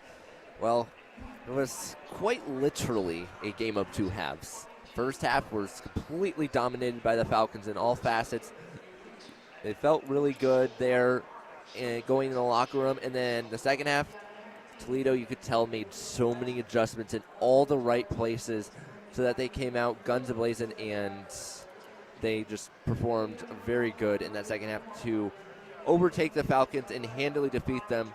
I mean, they ended up outscoring BG in the paint in total 42-36 after being outscored in the paint in the first half. Second chance points but was even at 8, bench points 18-8 in favor of Toledo. But another stat that really, kind of jumped out at me is the points from turnovers. It was 18-14 in favor of Toledo. After one half of play, it was 12-2 BGSU. So before we get Caden's final starts, we'll be joined by Maggie Lucas here after this promo.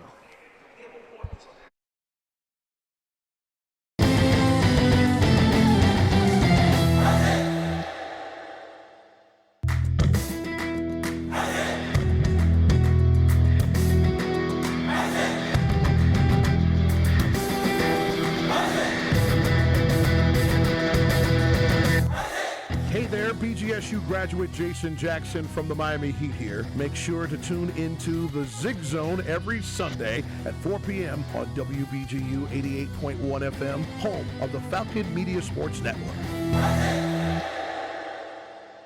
Back here with our post-game show as the Falcons fall to the Rockets. We are now joined by assistant coach Maggie Lucas. Coach, as always, thank you so much for taking time to sit down with us and just get started with your overall thoughts on the game.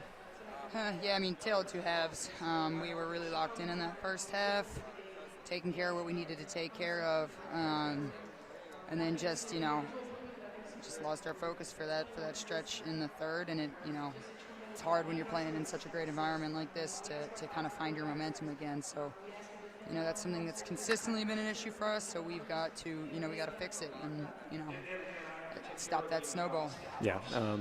You mentioned the third quarter, the second half change. What adjustments do you think Toledo made that found them more success offensively? What adjustments that you guys had planned that you didn't think that quite followed through in the second half? Yeah, I mean, we were, protecting the paint. I think we just were a little undisciplined in the second half with, protecting the paint, and, that's something that is within our control. You've been obviously you don't like to lose any game, especially in a rivalry game. But what positives can you take away from this game and this experience for this team? Yeah, I mean, our players played incredibly hard. They played really, really hard. It's just sometimes, you got to play hard and smart. And in these moments, and especially in an environment like this, being able to reel it in and get that rebound when you need that rebound, get that stop when you turn it over. It's managing those moments. So you can't fault our effort, but we need more focus for 40 minutes. Yep. And then finally, still plenty of MAC games left to be played, still plenty of opportunities to prove yourself and move up into the MAC at Akron, which is going to be a big game coming up on Wednesday. What's the message to the girls in the locker room to get their focus back for Akron? Put together 4 quarters. When we do that, we're going to be really good. Coach, as always, thank you so much for your time. When we come back, we'll be joined by our food and drink player of the game, Lexi Fleming. Don't go anywhere, listening to the postgame show on WBGU.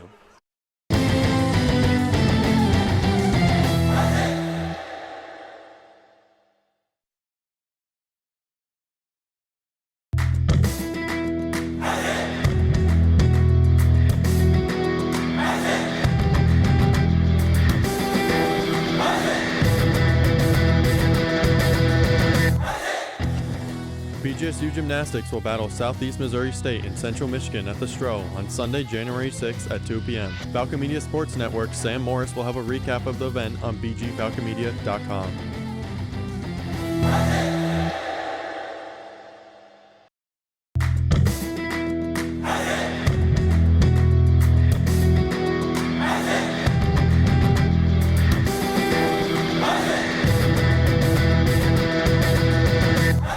Hockey wraps up their 2-game series against Augustana on Saturday, January 25th. Join Falcon Media Sports Network's Ben Korak and Nathan Burkett at 6:45 for pregame and 7 p.m. for puck drop on WBGU 88.1 FM. Your home for BGSU hockey. Back here with our post-game show, Lucas Kleinmar alongside Caden Knapp will be joined by our food and drink guy player of the game, Lexi Fleming, momentarily. But we just got done talking to assistant coach Maggie Lucas, and Caden, a little bit more of what is to be expected, a lot of what we've been saying, kind of a tale of both halves, controlling their emotions and being more disciplined in the second half is something that they thought that they could have done a much better job towards in the second half, and being able to meet the moment, being able to get those moments when they need a rebound, when they need to make a shot, when the game is that tight. And she said that's been kind of a common theme this season, and I think that's been something that you and I have touched on a bit as well. Yeah, it really has been, and you'd rather go through the growing pains or these type of situations in the regular season as opposed to later on down the stretch when you need a few wins to get into the tournament and then into the tournament. So you're going to learn from this, and you're going to continue practicing at it and continuing fine-tuning it. They've gotten enough wins at times, I'd say, in big portions to kind of help their cause. Indeed, and I think it's frustrating because it feels like we're saying the same thing in these losses. And if it's not turnovers, it's not closing out games, and it's going on stretches where you're not playing well, and the other team is making their shots, and they're being more consistent, and they're making those adjustments. And Western Michigan, it came down to moments, and then Coach Lucas mentioned it a little bit, is it was coming down the moments a little bit before Toledo eventually pulled away in the fourth quarter, and it was frustrating. And, you're 19 games in the season, and like I said, with coaches, many opportunities still to prove yourselves against these other MAC teams, but eventually you're going to start running out of these games. And we're in the end of January, you still have all of February to play, but at some point you got to win one of these close games, especially one of those teams that are towards the top of the MAC, and this is another opportunity to do so here. Yes, and the good news for the Falcons is they're going to see Toledo again this year. They're also going to see Kent State again, I believe. And then you have Ball State soon in the future on February 2nd, I believe it is. So, you still have multiple opportunities ahead of you to right the ship, quote unquote. They do. And looking at the final stats from this game, the biggest one that jumps out, Toledo shot 23% from the field in the second quarter. The third quarter, they shot 68%. 68.8%, I should say. That is an incredible turnaround for a quarter to quarter. Yeah. The adjustment made is incredible, and you look at the game, they still shot the ball pretty good. Shot 50% from the floor, 23-46 for Bowling Green, 3 for 9 from just 3, only 9 attempts from 3, which is something that's very unusual we see there. 24 attempts from the free throw line, they made 19 of them, while for the Rockets, they just had 10 trips from the free throw line, went 9 for 10. They had 16 attempts from 3, went 9 for 16, and they eventually shot 54.4% from the floor, shooting 31 out of 57%. So at the end, the game's won. You can't lose the game in the first, but you can definitely win it and set yourself up. And Bowling Green did that, and they just didn't close it out towards the end of the second half. Something that's definitely going to be worked on during practice more so, but at least they know that for the moment they don't have to worry as much in practice about the free throws because they really kind of righted that ship, going 19 of 24 from the charity stripe. So now with Bowling Green, they'll go to 9-10 on the year and 3-5 in MAC play. And then you're looking at Wednesday, Kay, that's a big matchup against Akron, and they're going to need to come away with a big win in order to get another big MAC win, but they get themselves back up to 500 too. Yep, and Foster will join me for that game. You'll be there writing for it. There's a big game, and the Falcons feed off the energy that their home fans provide to them, so big that they get the attendance number high for that game. Absolutely, indeed. And your final thoughts before we head off one final time. Lisa, you and I on the air before we get Lexi Fleming joining and we send this one off. Got to put this one behind you, and tomorrow's a new day. You're 9-10, but you know what? You got to stop focusing on the past, stop dwelling on it, and look ahead at what are certain goals that you have for the next few games, and what are things that you want to do to positively set yourself up for future success. Yes. Yep. So that'll do it for us here. When we come back, we'll be joined by our BG Falcon Media Food and Drink Guide player of the game, Lexi Fleming. And now we'll wrap us up here from Savage Arena in Toledo. You're listening to the postgame show here on WBGU 88.1 FM.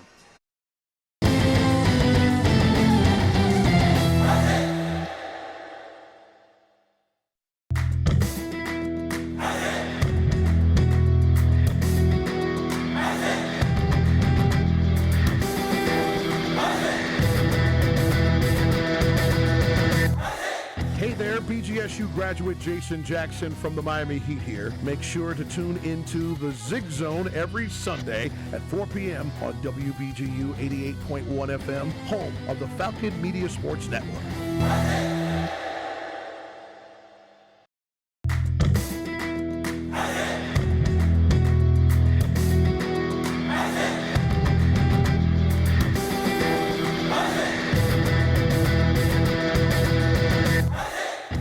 BGSU graduate Jason Jackson from the Miami Heat. As the Rockets beat the Falcons 80-68, we are joined now by our BG Falcon Media Food and Drink Guide player of the game, Lexi Fleming. The Food and Drink Guide you can find on our homepage, bgfalconmedia.com, or simply go to our top navigation, mouse over life, and click on Food and Drink. Lexi, as always, I always appreciate you sitting down with us post-game, win or loss. Obviously, don't want to lose any game, don't want to lose to your rivals like Toledo. Just your overall thoughts on the game. Yeah, definitely our third quarter they got us. One of our keys is win every quarter of the game. Currently with all of our losses, we've had at least one quarter that we just get destroyed on. So we just got to get it within ourselves to figure out what we got to do to get better. And Coach Lucas mentioned a little bit about the second half change and the adjustments that Toledo made. What were the adjustments that you guys had planned for in that second half, and what do you feel like kind of went wrong towards the second half where Toledo kind of went on a run there a little bit? Yeah, we didn't want any paint points, and they definitely got to the paint a lot. So just executing all of our points way better. The coaches are giving us multiple ways to succeed, and we just have to follow through with those. And obviously in any loss, there are maybe some positives, but what are some positives you can take from this contest? Obviously, yourself personally had a big night as well, 23 points. Yeah, I think everyone playing really hard tonight. Honestly, we did not give up. Yes, we had bad possessions. Yes, we had turnovers. But playing hard throughout the entire game is something that, yes, when you're down 10 with a minute to go, that's honestly not too far out of reach to keep playing hard, to keep getting after it. We got a couple stops in the last couple of minutes. But to never give up and to keep on playing hard, that's one that is a great takeaway from this game. Wow, now you're 3-5 in MAC play. There's still plenty of MAC games left to prove yourself and to get up into the conference standings. You have Akron coming up. How big is that game, and what's the message to your fellow teammates to get the mindset right for Wednesday? Yeah, I was just talking to the girls. We got to start winning games to get where we need to go. We know what our goal is. We know how we got to get it to. We know how we want to get there. We got to be able to control our own destiny, and that's what we got to look forward to and get some more wins under our belt. Lexi, as always, thank you so much for joining us post-game, and sign off here as that'll do it for us here at Savage Arena. The Rockets beat the Falcons 80-68. So that'll do us for here at Savage Arena. Before we head off, I want to give a big thank you to our board operator back in the studio, Artie Brigger, for pushing the buttons and keeping us on the airwaves. Appreciate you, Artie. Thank you so much for all that you do, and you're one heck of a board operator, my friend, along with our coverage for men's basketball as well. He was on the call for the Toledo game yesterday, along with my broadcast partner, Caden Knapp, our BGSU Athletic Department, along with the SID Mike Sheehan, Ethan Gelfand, the Director of Operations, and the entire BGSU Athletic Department. We'd like to say thank you, along with our FMS Falcon Media Sports, our Production Director, Tyler Kavelitz, someone who does so much for us as well, and the radio station and Falcon Media Sports Network coverage as well. So that'll do it for us here, as Bowling Green will get back in the weight room, get back into the gym, and try to work out and try to get back in the win column. So final score here at Savage Arena, the Toledo Rockets beat the Falcons 80-68. Have a good night, everyone.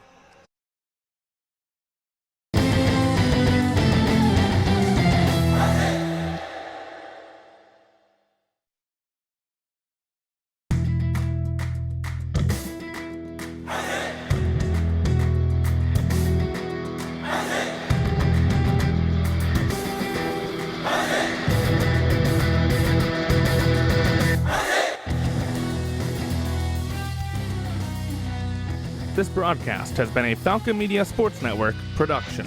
For more BGSU sports news and updates, follow Falcon Media Sports Network on Twitter X at BG_FMSN, BG Falcon Media on Instagram, Facebook, and YouTube, and head over to BGFalconMedia.com.